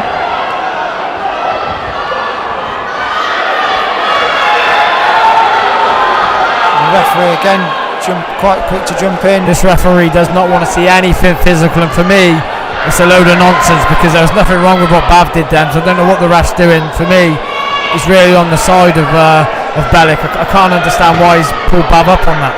He seems quite conscious of the forearms and the elbows, but again, they're fighting inside a phone box. You're going to get caught with a forearm or an elbow, and I don't think anything intentional has been thrown. Yeah, it's quite frustrating to see, because Bav, from what I've seen from her previous fights in sparring, she's a very strong fighter when she's in close, and she's struggling to show that work because they're not of the ref jumping in. They're not letting them work at all. But you can see here, she loves throwing those body shots. The uppercut, beautiful. She got caught a little bit then, coming open a little bit. Decent right hand, then another one to the side. Belik just drops her head, and I think she looks more hurt than she actually is when that happens. Yeah, I agree. I think she's starting to look tired now, and Bav's taking advantage of that. She's starting to pick it away. And Bavington with the mouth open as well, taking in some deep breaths. It is heavy going in there. For me though, Bav's done enough to pick up this round so far, so good. I don't want to jinx it, but she's going to have to... Nice left hook to body, good variation in the work there from Bavington. Another solid round and solid ending for Bav. I think she's got this round, so for me, the only way she can lose it is if she gets put down a couple of times, if she gets stopped, which hopefully is not going to happen. But Belik's needs a rocket up her backside to come out the corner swinging, because she's not doing enough to win any of these rounds, in my opinion. 7th round of this one, scheduled for 10. I think most people ringside will have Bavington with a healthy lead so far, but it's been competitive. But that's given her plenty to think about, but just hasn't been able to keep the pressure up for the 2 minutes. Hasn't so far been able to match Bavington's intensity.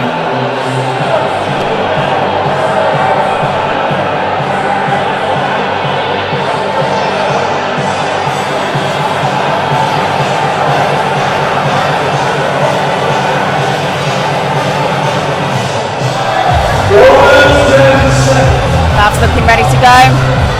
Yeah, very quick off the stall. Yeah, I think I agree with you, Adam. I think for Belik to win this fight now, she's got to sit down in that stance, grit her teeth, and look for the stoppage really, because Bav's winning convincingly for me at the moment. That work rate is impeccable. Slowing down a little bit, but she's still throwing the hand. She's still putting that work rate in, picking her shots. Staying busy. Belik lands a right hook to the body. Yeah, for me, Bav's, listen, she's still composed. She's still very much how she should be. She's upright, she's boxing nice, albeit sloppy at times, a bit like now. But when she is in there, she's working. So she's winning every round. And for me, she's slowly breaking Belik down, in my opinion. Whether Belik goes in the end, I'm not too sure. But Bav's doing everything she needs to win each round. Belik's really starting to get on her bike a little bit now. Yeah, every time she gets a chance, she's taking those 2-3 steps back, She's Katie. stepping back in straight lines now, and Bav's just chasing her down. And that little combination she did then, she's changing her level. She's going to the body, to the head, and I think Belik's really, really struggling to cope with that at the minute. Yeah, Uppercuts coming in. You're not going to win rounds into the scorecards in reverse. It's just not going to happen for her, and that's what she's doing at the minute. Any chance she gets. I've been in with Bav. She's a strong girl, and when she catches it, you know about it. And I think that's what Belik's thinking right now from the way that her body language has changed. And I think Bav's seeing that as well. She's trying to put her down, and is she looking for that stoppage? Is she going to get it, or is it going to go the distance? Yeah. Well, I think we're going to have to see Belik out cold for the ref to even give a count, because I don't think you're going to see the referee jumping here. But Bav's definitely got the capabilities to stop her, and she is breaking her down and busting her up. But whether she gets the stoppage or not, I think is a different question. Yeah, it's been a heavy volume of punches so far from Bavington. As I say, there hasn't been one single standout shot. It's just been a constant barrage really through the rounds. We've got a few here. She's fighting. I've noticed that the last 10 seconds, as soon as she's hearing that wood hit, that's when she's starting to go, and it's just not enough. Trying to steal it in the judge's mind. She is, and Bav's put so much into it for those 1 minute 50 seconds that unfortunately it's just not doing enough for me. Yeah, I got Bav winning every round apart from the fourth where I gave it a 10-10 round, and that's probably being a bit more generous to Belik. But I think Belik needs a KO where she needs to come out and stop her, and for me she needs to give something that she hasn't displayed to us at all this evening. But if there's any opportunity, she's going to have to take it, because Bav is running away with this fight, and she's clearly boxing to instruction and doing everything she needs to. So Kirstie Bavington is 3 rounds away from being the new European champion, and potentially having big opportunities for a world title fight after this.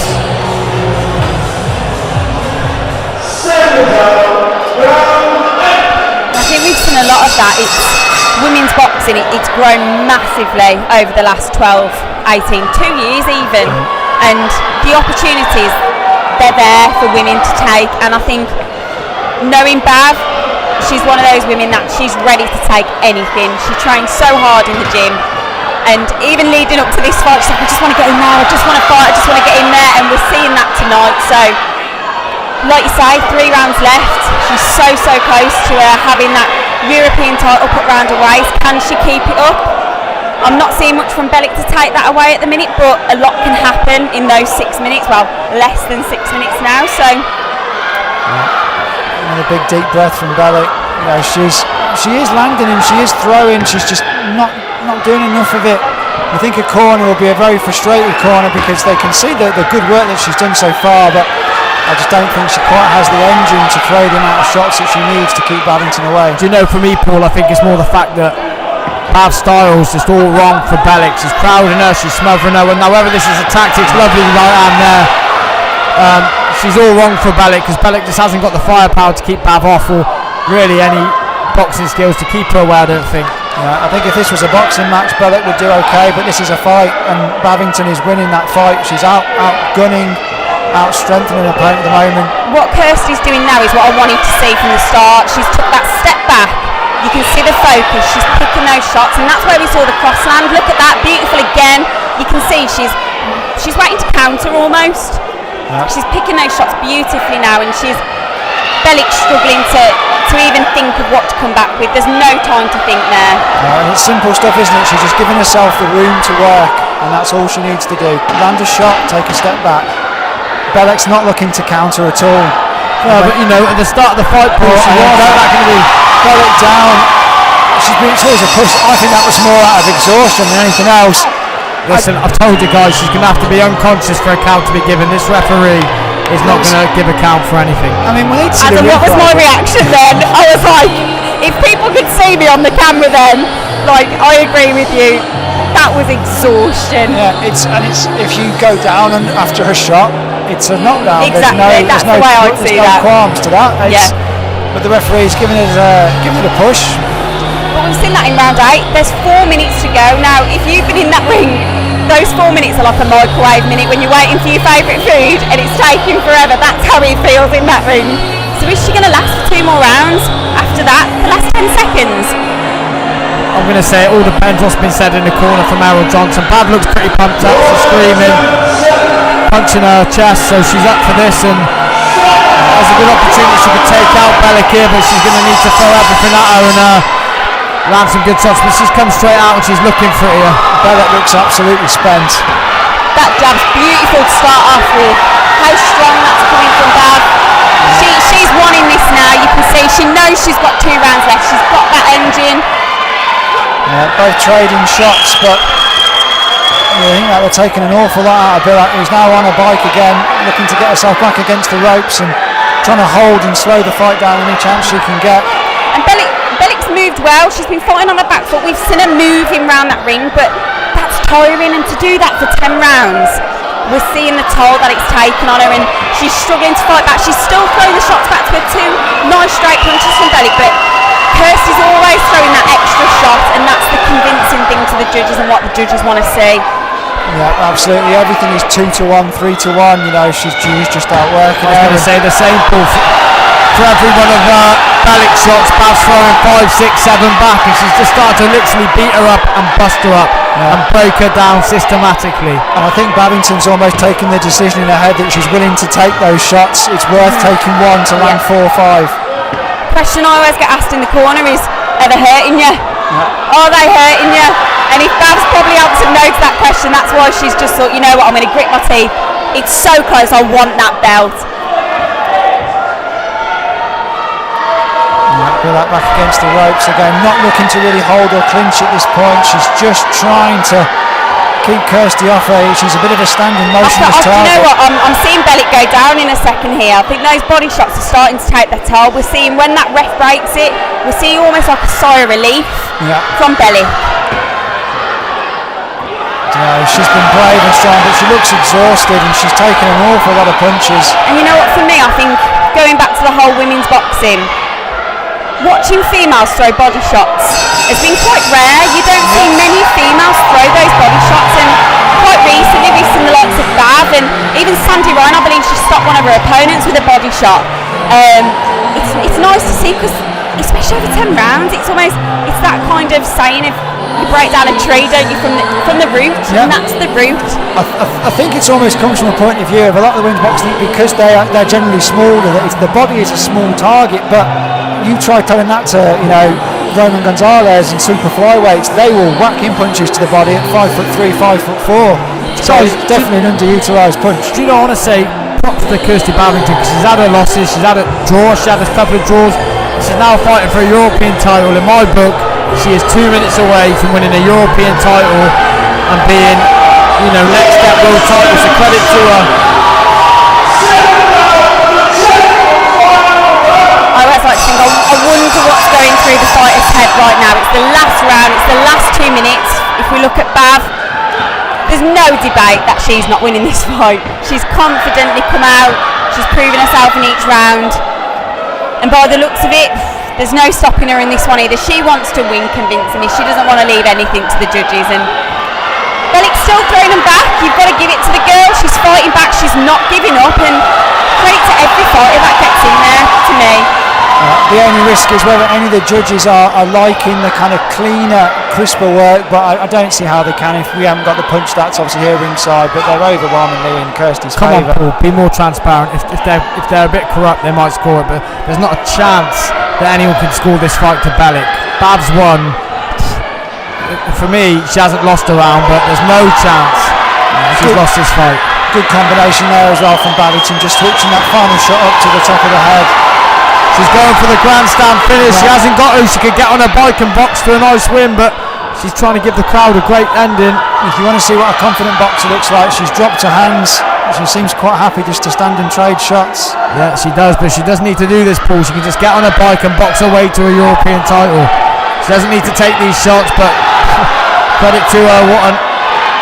What a spectacle we're seeing in Wolverhampton tonight. 10th round, and the movement from Bav tonight as well. In her other fights, not necessarily static, but I've not seen this movement from her before, stepping round to the right and then picking off those shots. I've seen her working it on the pads, and to actually see her execute it in the fight, it's paid off. This hard fight camp that she's been through, it's paid off tonight, and yeah, I can't see any reason why the judges would give this Belik tonight. She's won convincingly to me. Yeah, she understands her strengths. She knows what she can do well. Last 10 seconds, there's an uproar in the audience. This is the main event of the evening, and it's lived up to the expectations. Does Wolverhampton have a new European champion? Poor man tries to lift her in the ring and makes an absolute hash of it. Take a bow, ladies and gents. That was one hell of a fight, and Kirstie Bavington should and does deserve to be the new European champion. You know what? Fantastic. I just want to give out a shout out to Bav. When I'm commentating, I'll try and be as neutral as possible. But Bav, she has put that work in. I've seen it myself in a fight camp. She's the most dedicated person. Even rest days, I'm like, Bav, you need a rest day. And she puts in that work, and she's proven on a home show as well how amazing. But credit to Belik. Like I say, every fighter that gets in there, credit to them. It's a tough sport. Not everyone can do it. The dedication that's required to go in that ring, especially when you're coming on a home show. Credit to Belik. But fantastic fight from them both. It went the distance. But yeah, I'm with you, Adam. I agree with all the scores that you've given. It's a very convincing win to Bav.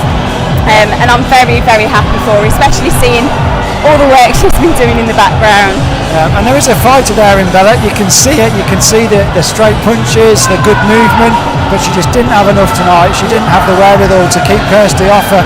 We've smothered her from the opening round to the final bell. I think, Adam, you've scored it 191, is that correct? Yeah, 191. What shocked me, Paul, and this isn't putting Bad down, when I saw who Belik had been against, watched a bit of footage, she'd taken rounds off legitimate world champions.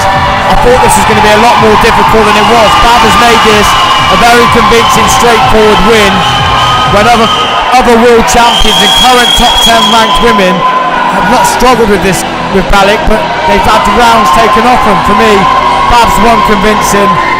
And yeah, credit to her. You know, she deserves a shot at a world title next, and she's taken the risk of boxing her for a European title. She's won it. She deserves the next step, which is a world title. No, I couldn't agree more with that, to be honest. And I try and avoid watching opponents, to be honest, and other females in the boxing sport. But so many people had said to me, "God, this is going to be a tough fight for Bav. I don't know how she's going to do." And I was like, I've been there and I've seen the work Bav's put in. I'm like 110% sure she's going to do it, and she's proven that tonight. I think she's proven it to a lot of people, to be honest with you, and I couldn't agree more. She's been on the big stage now. She's shocked people, especially when she fought the likes of April. She's shocked a lot of people. She's gone in there tonight on a home show. Fingers crossed. I hope it goes away that she's won that European title. But yeah, she's done everyone and herself proud tonight. Yeah, listen, 100% she has sorry to jump in, Paul. The fact she's gone away from home, beating people like April Hunter, she's proven that she's willing to take risks time and time again. Granted, she's a home fighter here, but just, you know, it doesn't matter if she was the away fighter. She was won this hands down. unbelievable performance. As we said earlier, it's a different sort of pressure tonight. She was out in front of a home crowd. She'd had all that push, all that hype, and let's find out if she's done it. Ladies and gentlemen, please show your appreciation for both boxers. Thank you. After 10 rounds of boxing, we revert to the scorecards from the judges.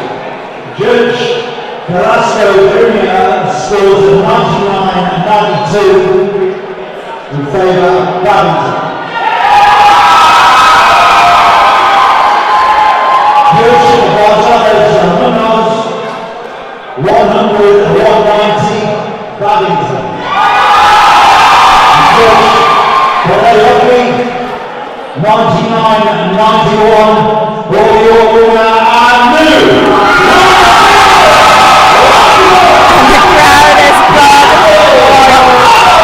Bavington gets it. The new European welterweight champion. She is from Wolverhampton. It is Kirstie Bavington. Fantastic performance from her this evening. It'll be a hugely proud corner as well for BCB. Adding a European title to the English, British and various other belts. They've never had a European, and they've got that tonight. Fantastic performance from Belik. She really put on a good effort and a good show, but Bavington took it. The MC sucked all the drama out of that one, reading the scorecards out the way he did, but we won't criticise too much. MC Ricky Wright will be sat at home thinking I'd have done that differently. But fantastic from Bav. Adam, your thoughts? Yeah, listen, great performance from start to finish, dominated the fight, thoroughly deserves to be new European champion, and you'd like to think now whether it be a nice early or quick defence. I'm sure Bav will want a quick defence, there's no real damage that we can see. Quick defence and then move on to a world title, but credit to Kirstie Bavington and the team, thoroughly deserves to be the new European champion. Katie, you know her, you've sparred with her, you know how much this means to her. What did you think of her performance? I honestly could not be any happier for Bam right now. I'm so proud of her. I've seen the hard work that girl has put in the gym. I've never known anyone train as hard as her. And you can just see on her face that now as she's holding that belt proudly. And even Paul, just seeing how the team are with her, I'm so over the moon for her and I'm so impressed with her tonight. Everything she's been working on, I saw elements of it tonight. She could not have done any more than she's done, and I couldn't be happier for her.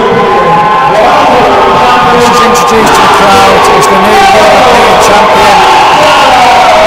We look forward to catching up with her shortly. Dan will be speaking to her in just a moment, and then we'll do a quick recap of the night. A massive thank you to Katie Healy, who joined us for that broadcast. Katie, thanks for coming on. No, thanks for having me, I've loved it. And we look forward to seeing you back in at some point, whenever that will be. We're looking forward to it, so thank you very much.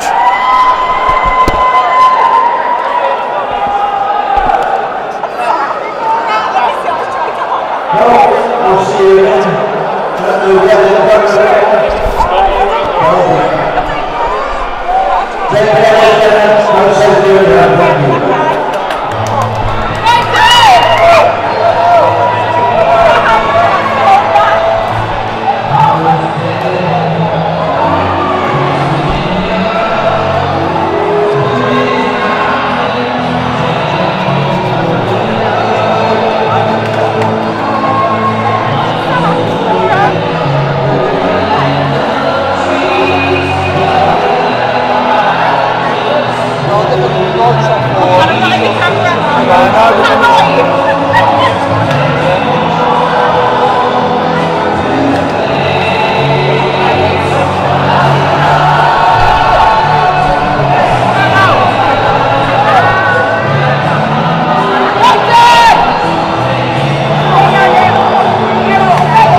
Congratulations and new. How are you feeling? Good, man. Feel great.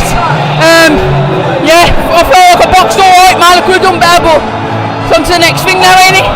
Massive night though, and a massive title that's wrapped around you at the moment. These are what dreams are made of. Yeah, I mean, 100%. I mean, I've been working for this. You know, I haven't left no stone unturned, so I'm I'm so happy. I can't believe it. And a tough opponent in Timea Belik as well. At times it looked like you might be able to get her out of there, but a bit down on that gum shield and put herself there. Yeah, 100% fair play to her, man. I mean, I was fucking trying my best to try and stop her, but it is what it is. Fair play to her. She did the 10 rounds. Fair play, man. She did well. And you've inspired a generation in what you do during the day. You gave up professional football for that dream of pro boxing. Was it worth it? Yeah, man. This is for all the people that have said you can't do nothing with your life. I've started from the bottom and I've made my way up to the top, man. Few draws, few losses. Who cares, man? I'm here now and I've kept on. You know what, man? All the kids at Beacon Hill Academy, thank you to Sugjot as well for allowing me for the time off. This is for everyone, man. And just to my mum, man, because she don't like the boxing at all. So this is for you, this is serious for me, so I hope she understands that now.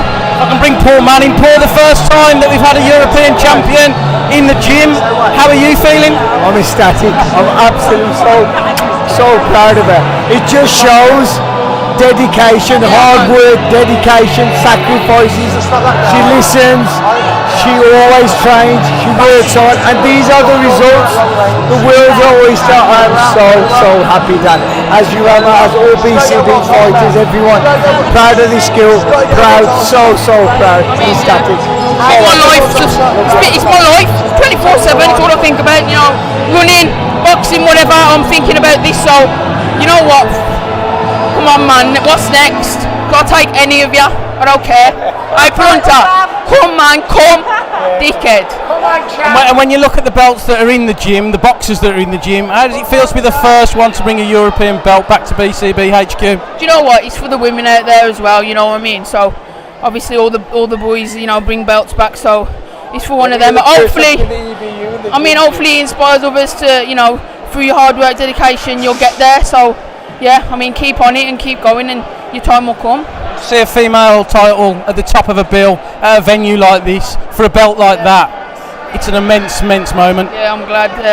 Obviously, it's in my hometown. All my people are here, so you know, I think good things come to good people. And you know, I had a bit of bad news, like waiting to get onto different platforms. So you know, I've grafted to sell tickets here. So you know, it all makes sense, and it comes to those that, you know, keep going, man. Good people come through. Kirstie, well done tonight. Paul, well done tonight. Thank you so much for everyone coming, and Dan, thank you to you. Thank you. And all that BCB. God bless each and every one. And thank you, Errol Johnson, the main man as well. God bless. And a final word from the champion. God bless. Thanks. Back to you in the studio, Paul.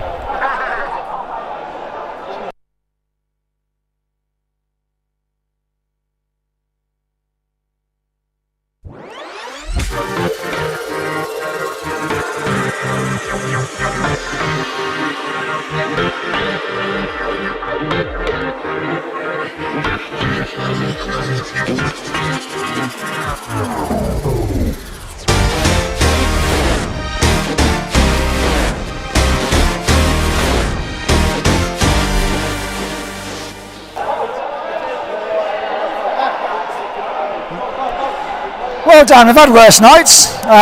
European title in the BCB stable now. Fantastic performance from Kirstie, as I said, she's full of excitement there, and understandably. What a great performance from her. Yeah, great performance from her, Paul. Won every round. It's going to have been a lot of pressure on her this evening as well, because, like she says, she's had to sell tickets. She's a home fighter. She's in her hometown. Everything to lose and a massive belt to gain. And I'm just really pleased for her, to be honest with you, because she lives the life. She gave up a career in professional football to follow her dream as a pro boxer, and she's got a European belt round her waist this evening, and it's immense. It's worth saying, Belik, you know, she kept showing signs of some really good boxing. You know, she was landing that right hand, but she just couldn't cope with that constant pressure, could she? No, she couldn't. And it's testament to the fitness of Kirstie, and she gets that fitness by the work that she does day in, day out. And it's not only the work that she does, it's the work that Paul Mann, Errol Johnson, Ben Wilkes, Matt Sturgis do with her back at BCB HQ. For every run that she's on, they're with her. For every pad session, they're there. And it's just a massive achievement, not only for Kirstie, but for BCB to have that European title in the gym. And Jessica McCaskill holds most of the belts at that weight. You know, we're talking levels and levels and levels again, but these opportunities could be heading her way now. Now she has that belt, she'll have that ranking position Who'd have thought 12 months ago we could be talking about a potential Kirstie Bavington world title fight? Yeah, absolutely. Look, she's European champion. So what's next for her? It's got to be a massive, massive fight domestically. She's called out April Hunter. She wants that. She might want it, but I'm thinking, is it worth it, really, to be honest? There might be world title shots out there for her. Yeah, the world is her oyster. Just a quick word on the rest of the card, Dan. A good performance from Conor Walker, in with Markov, who's been in with quite a few of our BCB fighters. He comes to fight. Walker showed good flashes in moments. He won the round, he dominated. A good confidence boost for him this evening after what happened last time out. Yeah, absolutely. He was a little bit down afterwards, as I'm sure the listeners will have heard. And I think he'll be reflective in the next couple of days. It's his first time down at super lightweight, and as much as you'd probably like to have Dave somebody, he does need to get the rounds in. And I know boxers hate hearing that because they don't really want to get the rounds in. They want to go in there and knock somebody out. That you can't always do that. And this evening, he's put in a good performance for me. And Jermaine Osborne-Edwards, who was so comfortable 3.5 rounds into his fight, and then took that knockdown. But again, he's going to learn from that. He took the victory. It could easily have gone 38-38 if the ref had seen it a different way, but he was winning that 4th round, which I think is why he got the 10-9 as opposed to a 10-8. But a good learning fight for him this evening. Yeah, a good learning fight. Jimmy feels that it was a slip rather than a hit. We'll watch that back and we'll see. But it's almost irrelevant. What's important for Jimmy is that he's got another victory under his belt in a different kind of fight against a really tough opponent. So that's 4 fights now, 4 victories in 4 different ways. And just to write the rest of the card, obviously home victories for the likes of Alex Round, Ollie Cooper, Shannon Willey. Good wins, good rounds in the bank for them, and another night of home victories, but in good competitive fights, and that's what we want to see, isn't it? Yeah, absolutely. You look at Ollie Cooper. I'm a big fan of his. I'm a big fan of Pucci. I did say he might get a bit beat up, and he did get a bit beat up this evening. It's great to see Alex Round back in, a really nice kid, a really good prospect, so great to see him in action as well. So look, it's been a really decent show. It always is here at the Hangar, but tonight's about one person, and that's Kirstie Bavington. She's European champion this evening. First time that we've had that belt in the gym. She's over the moon, we're over the moon. So look, the night belongs to Kirstie. Absolutely fantastic night. Thank you for everyone that's tuned in on YouTube. Thank you to Dan, my co-commentators Adam Harper and Katie Healy. We'll be back. There's always plenty of live boxing on BCB. Thank you very much for joining us, and we'll see you at the next one. Thank you, Dan. Thanks, Paul.